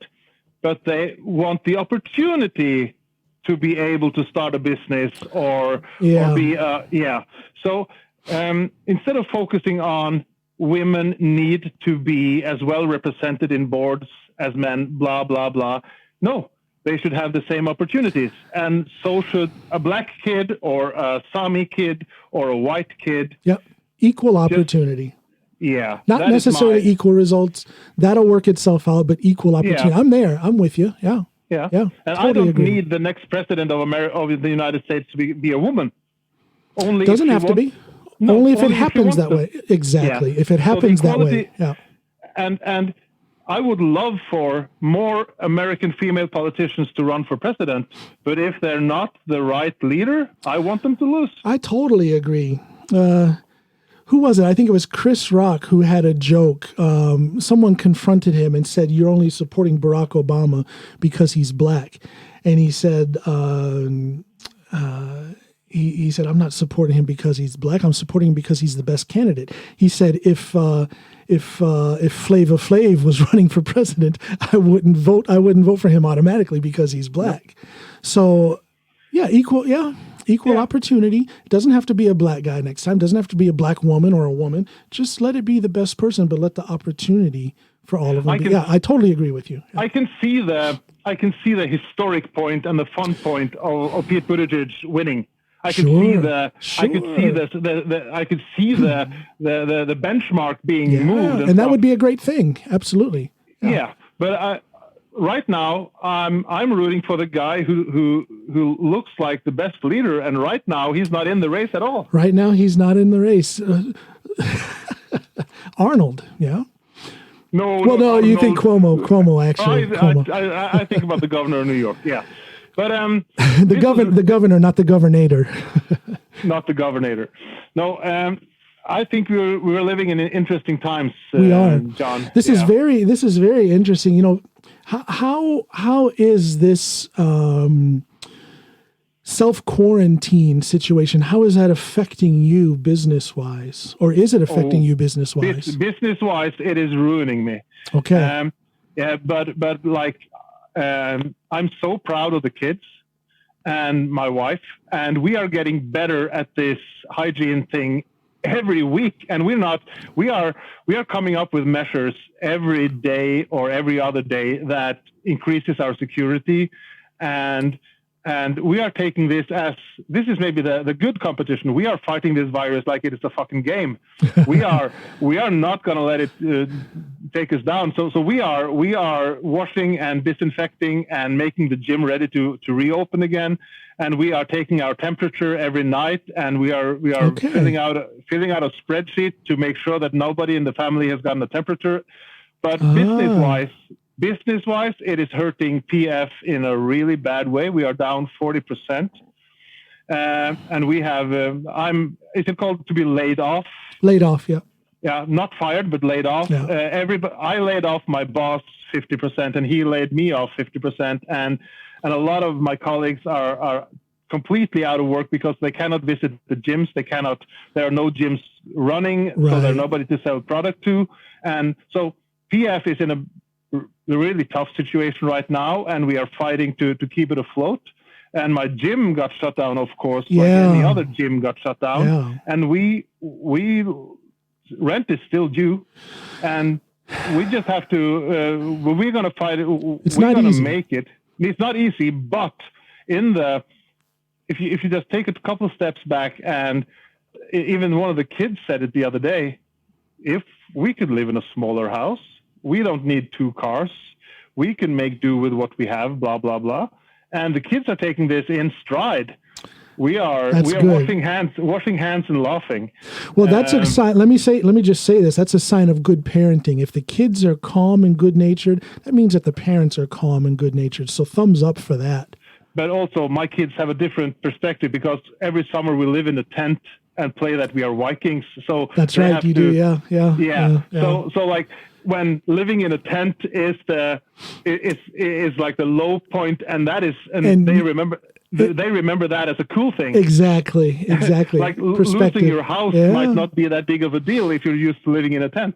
Well, hey, talking about the hand washing and cleanliness and all that, I did read something the other day that said that men with beards should shave them because beards are gathering bacteria. What do you think of that? You with your big old Viking beard. Yeah. You going to shave that thing? No way. I'm going down with the beard. But I'm going to say this. It is good that this is a good exercise in dealing with the next disaster. Absolutely. In all seriousness, absolutely. Yeah. Be it a pandemic again or a nuclear war or whatever. This is a good exercise of preparing your kids for whatever might come in the future. And I think we're going to be, I'm sorry, go ahead. Yeah? Go ahead. To be prepared is something we might have lost we have lost our edge. Well, we've had it so good for so long. I don't think that a lot of people, we're going to be okay. My wife and our kids, we're fine so far. And I don't see us being anything but fine for quite some time to come. So we'll be okay. But I am thinking over, okay, how is this thing going to develop? How long is it going to be this way? But I hope that people, as you say, use this as a time to, feel, dip your toe in that pool of uncertainty now. Yes. Figure out, how are you going to get through this in the best way? What is it doing for your family dynamic? What is it doing for your sense of security? And how are you meeting this challenge? Exactly. And what is important? How important is your teenage daughter's handbag right now, Mr. West Side of Oslo parent? Exactly. I think this pandemic situation is actually making us prioritize better. Sure. And I have to tell you, I've been the one going to the grocery store the last month because my wife is in the risk group. I've never been said hi to and smiled to as much as I've been the last month. Oh, really? People are nicer. See, and I'm going to take your word for that because I have been inside since the 10th of March. Yeah. I have asthma, so I'm keeping myself, I just don't need to die from this. I'll die eventually, but not now and not from this. So I'm staying in and, but take my word for it. I've seen more smiling faces and more, awesome. Because Norwegians are not outgoing. Oh, no, not at all. No. But it's been Americanized now in the stores. Store clerks are saying, hi, good morning. Okay. In ways they didn't before. I hope that sticks because as an American in Norway, I've been here for almost 20 years now. That is one thing that I miss. Every time I go home to the States on vacation and I go into a store and I get filled with so much I don't know, love for my country just from the way people talk to each other. You go to the cash register to pay and it turns into a couple minutes of conversation. Mm-hmm. It turns into eye contact. It turns into a smile. You just hear it in the air as you walk around the store, people laughing, talking, interacting with each other. And that just doesn't happen here in Norway. No. No. But it feels more and more like Foot Locker and Lowe's and Home Depot, because sometimes the American store clerk might come across as just following the script, but it is not. But it's a nice script. It's a script that opens up for conversation. Yeah, to me, it's not a script. To me, it is such a. I'm from Ohio. I'm from small town Ohio, or you could say rural Ohio. Yeah. At least it was that way when I was a kid, and that thing that can be interpreted as a script is so natural where I come from, where people, they ask how you're doing and they mean it. Tell me, how are you doing? Yes, but that is Ohio. I've been to Ohio 3 times.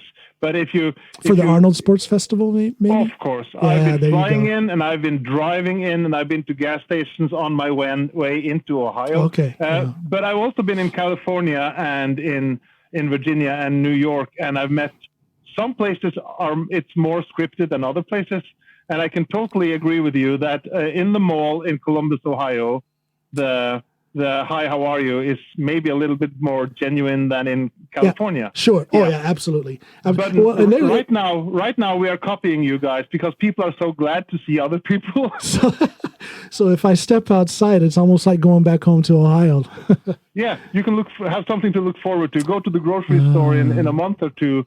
You will be greeted. And they are really, and I'm impressed. I'm really, my oldest daughter, she just moved out. She's working in a Rema 1000 store in Sandefjord, and and she is working hard. I have an American friend who lives here in Norway, and she also is working at an Emma Tusen down in, it's a grocery store, for those of you that don't know, a grocery store down in Porsgrunns, Skien area. And she says it's a madhouse. She's been working her butt off, keeping the shelves stocked and whatnot. I don't think Norwegians are hoarding food, but they are buying more than usual. Yes. So the people working at those stores, hats off to you. They're doing a good job. I've seen the numbers from the statistics, and the grocery shopping is up 35 to 40%, and that means that the same staff with worse conditions, having to clean everything twice a day, has to put out 40% more product. Yeah. So they are really working hard, and they are the workers in Norway with maybe the lowest income, and they are the ones keeping us calm right now. Because when you go to the grocery store and you see that there is toilet paper, you have your soda, you have your beer, you have your potatoes, you know everything is going to be all right. Yeah, but if you were met by empty shelves, I tell you one thing I hope they go empty for is that disgusting mackerel in tomato sauce. I can't believe. I totally agree with you. I can't believe you guys eat that. Oh no, I don't. You don't? Okay, I like you. It's the worst thing that ever is like put a price on. I cannot imagine. I would rather eat cat food. I have, you can see it because we're on a video chat, but if the people could see the ugly look on my face when I think of that mackerel and tomato sauce, and I sit at the table and I watch my poor half American children eat that, and oh my God, it's disgusting. It's worse than cat food. The way it looks anyway. Yeah, I've never ate. I would rather eat cat food. I can't get past the way it looks. I have never eaten that. I never will, but I can't get past the smell and the way it looks. I will never eat that stuff. It's disgusting. Then we agree on yet another thing, my friend. I tell you are, I think I said this at the beginning, or maybe before we even started recording this episode. I've always thought of you as a good person from what I see with your online presence, from what I've seen with different social issues and whatnot, where you've been in interviews and kind of prolific in the Norwegian society. I hope that people understand, because I think it's very easy to get that stamp on your forehead if you have anything to do with the health and fitness environment. People think you are a certain way. You are kind of in this little, here we go to boxes again. You're kind of in this box of, you're like a meathead. All you know is this stuff about working out, and that's it. But there's so many different sides to you. I've seen it, I've known it, but now here is proof, through this conversation that we've had. And therein we can find the whole reason for me doing this podcast. I just want to talk to people that I think are interesting and have a good conversation with them. So, but I know another person who gave me the exact same experience that you, because you know me a little bit from before, from my social media presence, but I had the same, let's call it revelation, when I met Ed Coan the first time. Oh, shout out to my brother, Ed. I'm sorry. Tell your story. I'm going to talk about him. Ed Coan, the GOAT, the greatest of all time. He also, to me, had this official, public persona,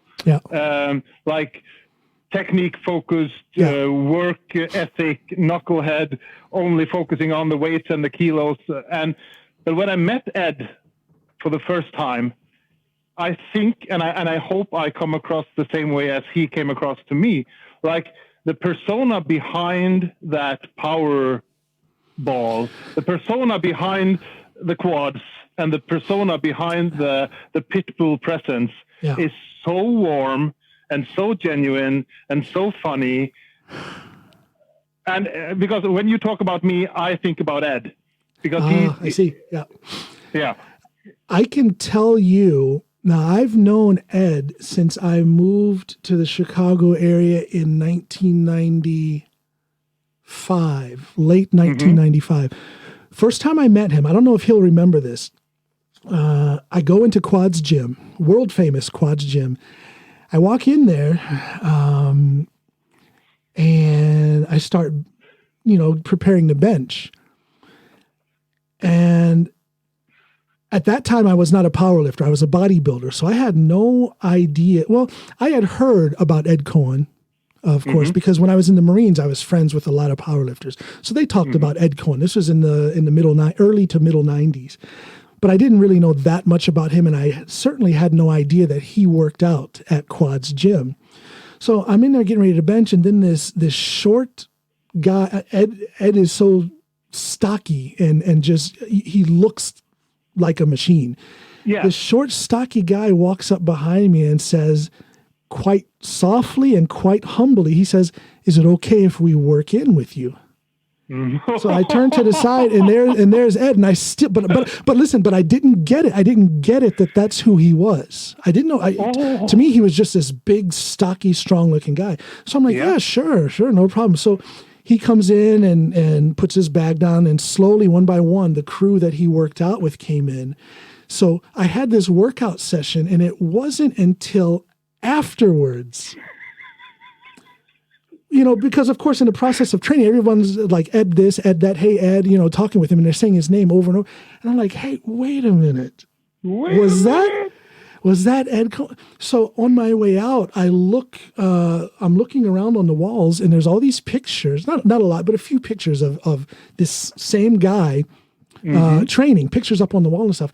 So I asked the guy in reception, and I point to a picture. I said, hey, who is that guy? And he says, that's Ed Coan.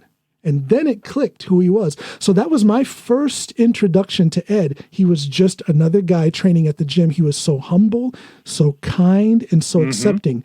Now, through Ed, here I am, I'm just talking on and on, but I love talking about this guy, and I love talking about, Me too. And I love talking about his beautiful lady, Hege Nielsen. Yes. Now, I knew Ed, this was in 1995. I want to say it was in 96 or 97 that Hege moved to Chicago to be with Ed. And I met her that first day she came to Quad's gym after she moved to Chicago, and we just clicked immediately.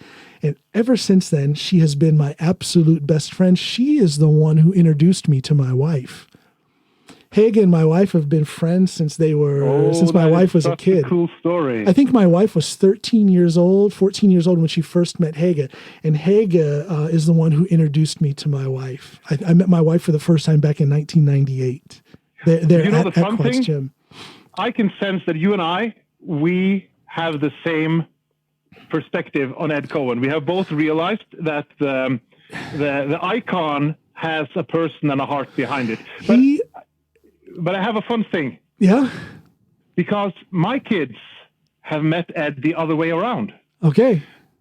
So my kids, Eric and Vilja, when they met Ed last year, they got to know just another one of mom and dad's friends at the hotel, at the venue, who was cool and funny, and they got to know Hege, and they sat down and listened while we grown-ups talked late in the evenings. So Vilja and Eric got to know Ed from the other side of the story. And then Vilja, 2 months later, Vilja come running down. Daddy, I found a video of Ed on YouTube. You have to see it. And she realized the other way. She found out about the goat after she met the person. Well, yeah, and I know Ed. Of course, I came to know his accomplishments as a powerlifter. But what I think of the most for Ed, and this is very emotional for me, but you've probably picked up maybe on a previous podcast episode, or maybe through my social media, that I lost my son very recently to a heroin overdose. But when my son was just a baby, barely able to walk, I would bring him to Quads with me when I would work out, or sometimes just to go there and hang out with the guys when I wasn't working out. And Ed was so kind and patient and loving towards my son, and I will never forget that. It was a bad time in my life. I was going through some issues with my wife at that time, and we ended up splitting up and getting a divorce. So things were a little rough for my son at that time. But Ed, now one thing about Ed is he has this, it was fascinating to watch him train. He would get focused, and you could just see the focus in him, and don't talk to him when he's preparing to do a heavy squat set or a deadlift or whatever. Leave him alone. Let him stay in his box. And everyone knew that. But my son, 3-4 years old, would come up to Ed and sit in his lap and play with him. And that is the only time I ever saw someone allowed to break Ed Coan's concentration as he was preparing for a heavy set. So that is my thoughts of Ed. Ed, if you listen to this, I love you. You know I love you. I love that guy. I love your lady, Hege Nielsen. Hege, shout out to you. You're my best friend. But those two people right there, I guess the sad thing. Icons. Yeah, I guess the sad icons. Yeah. It's just those are two good people. Those are two of the best people walking this earth right now. Yep. Ed Coan and Hege Nielsen. They just the best. Yeah. they're perfectly made for each other. They fit so well as a couple. Their humor back and forth and their mindset, they just fit. Yeah. They just fit. It's the way it's supposed to be. And isn't Hege one of the funniest people? She should have her own podcast or her own radio show or do stand-up or something. She is so doggone funny. Yeah, but I think also we have that impression because she makes fun of Ed all the time. Oh. And so those two together, they should have a podcast. They should just do it, yeah.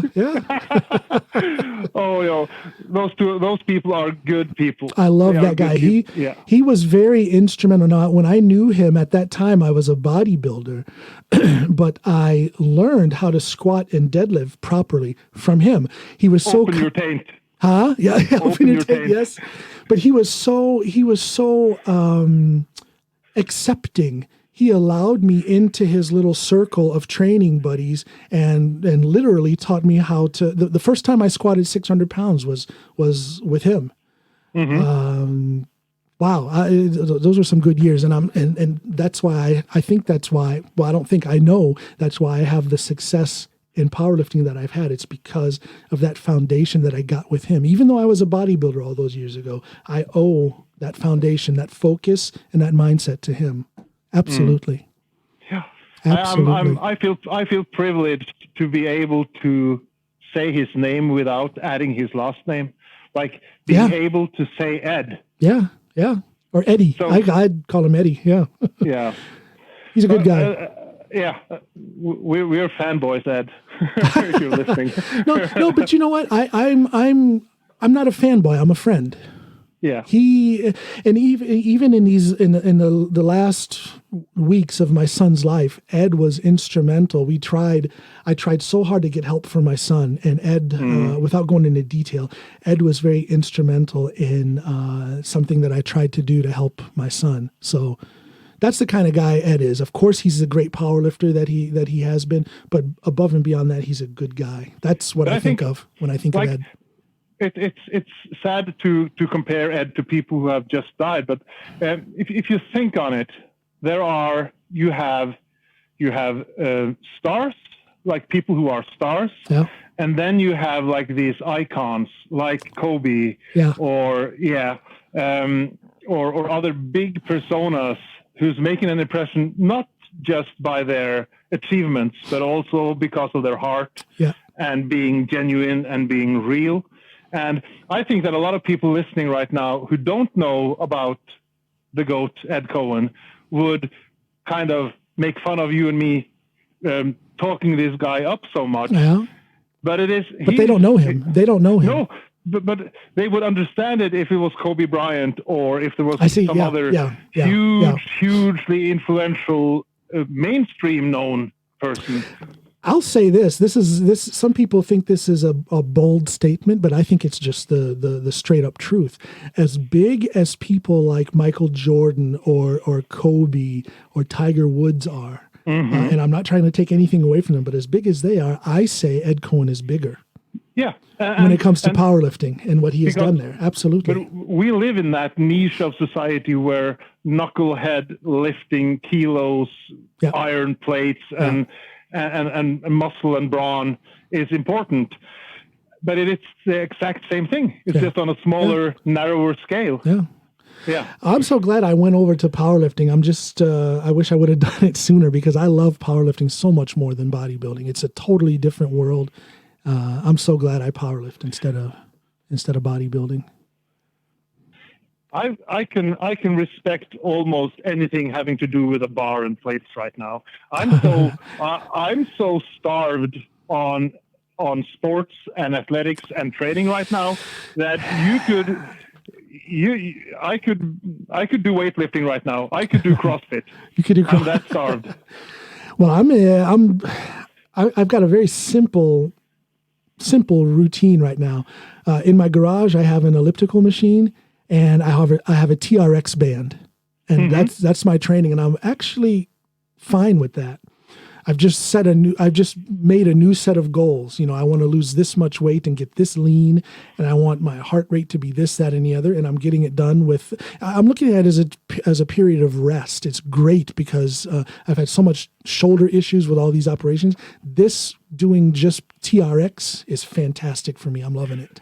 I have a couple of athletes that were in competition prep when this Corona thing happened, and me and my athletes are using this period as recovery, dealing with underlying injuries, getting getting some cardio done, losing a couple of pounds. That's exactly what I'm doing. Just preparing for when the gym opens again. And I'm going to tell you this, and to all the Norwegian listeners, the day we get the date for when the gym can open again, when Borgerskogen Training Center can open its strongman unit again, the government is going to give us a date, right, John? We're going to get they're going to say 17th of April. Yeah. And you know as good as I do that the 17th starts at midnight, 16th, right? Exactly. Yeah.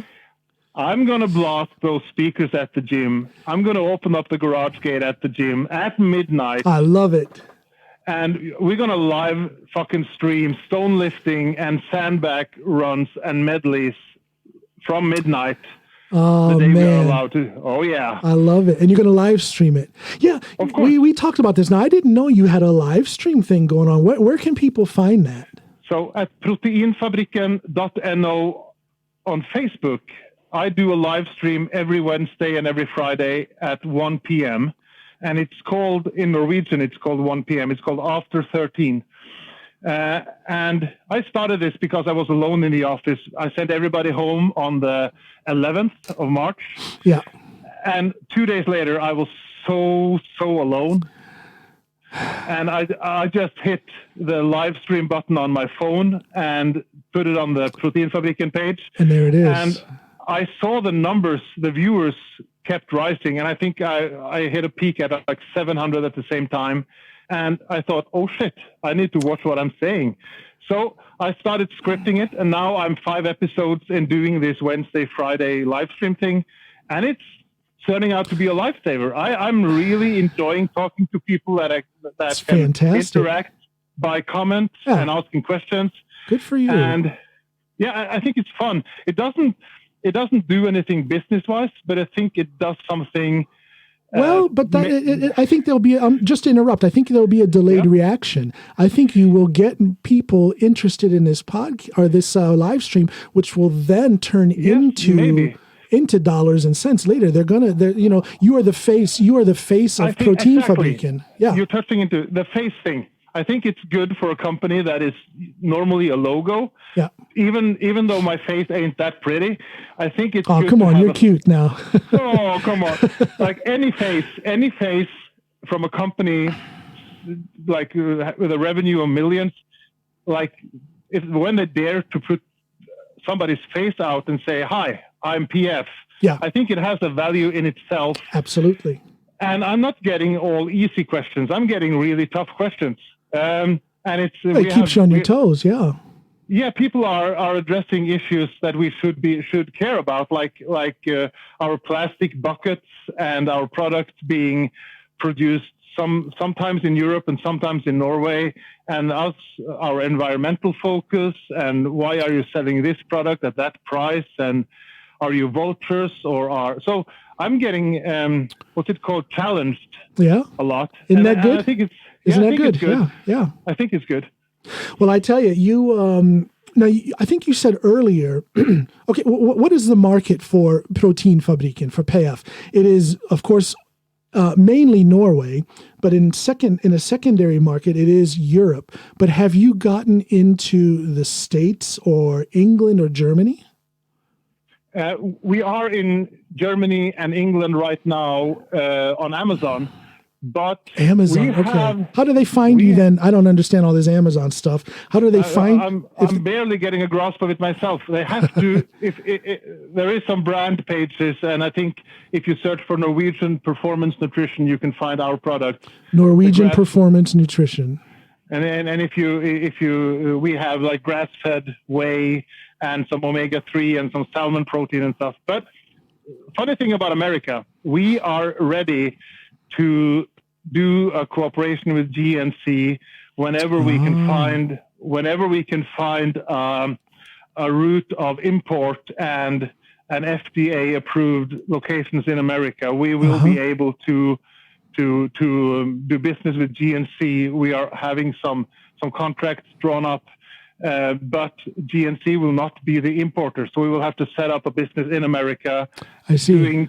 Taking care of the import, and then you will have Norwegian salmon protein and omega-3s and stuff at GNC, both in North America and South America, I think. Fantastic. But, so you guys you've got some big thoughts here. Yeah, and it's costly. So that's why... Sure, you got to spend money to make money.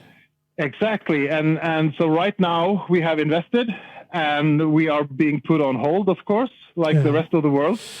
So the challenges are piling up, and but whenever things are sorted, I think we will get out of it on our feet, and we will hit the ground running. And I'm sure, you probably don't even have to have me tell you this, but I'm sure in these days of less activity because of the isolation and the quarantine and whatnot, you guys your whole team is putting thoughts into how to come out of the gate, full speed once you guys are able to, once the quarantine is lifted and the virus is under control, that you can just come out running full force and implement some of these good ideas.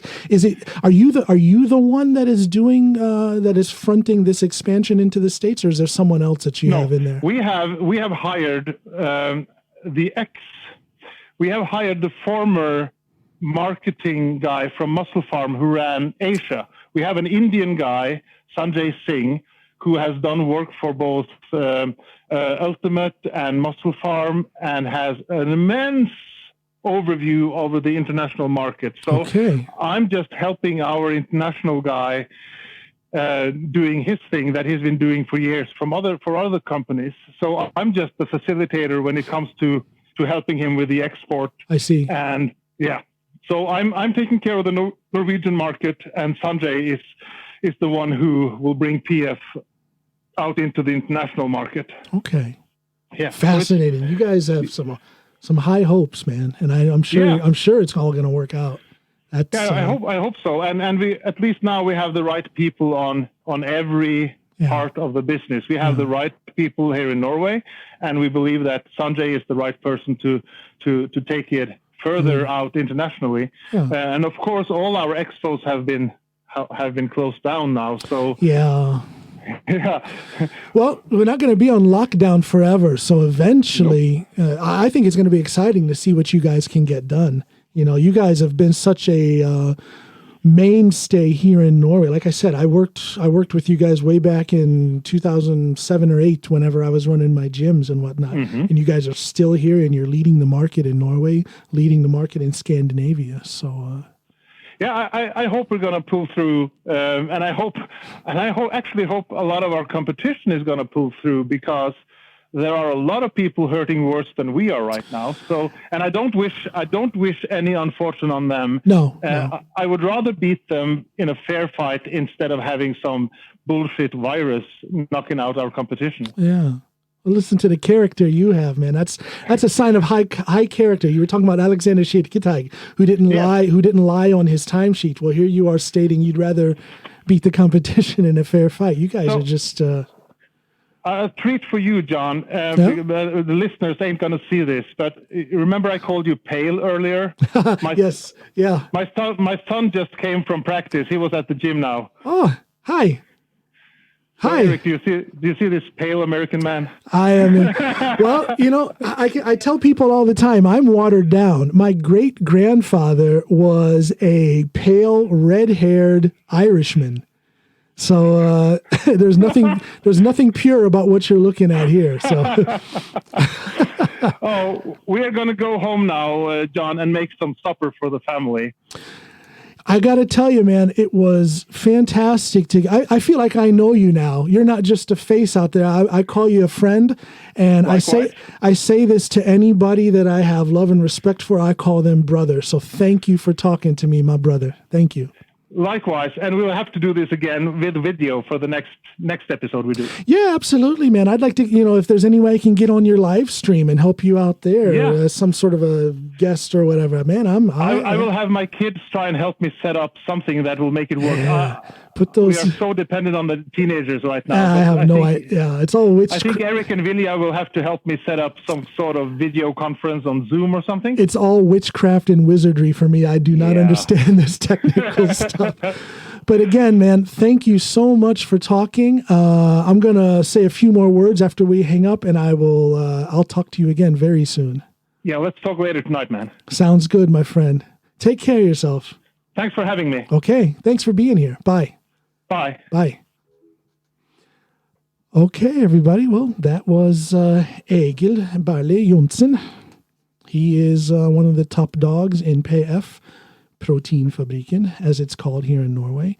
And I want to thank you all for being with me on this rather long episode of the Coming Home podcast with John Allen. All right, everybody. Stay positive. Keep the love going. Bye now. I'm coming home. I'm coming home. Yes, I am. Yes, I'm coming home. I'm coming home. Yes, I am, my Lord. Oh, my Lord. Lord, I'm coming home.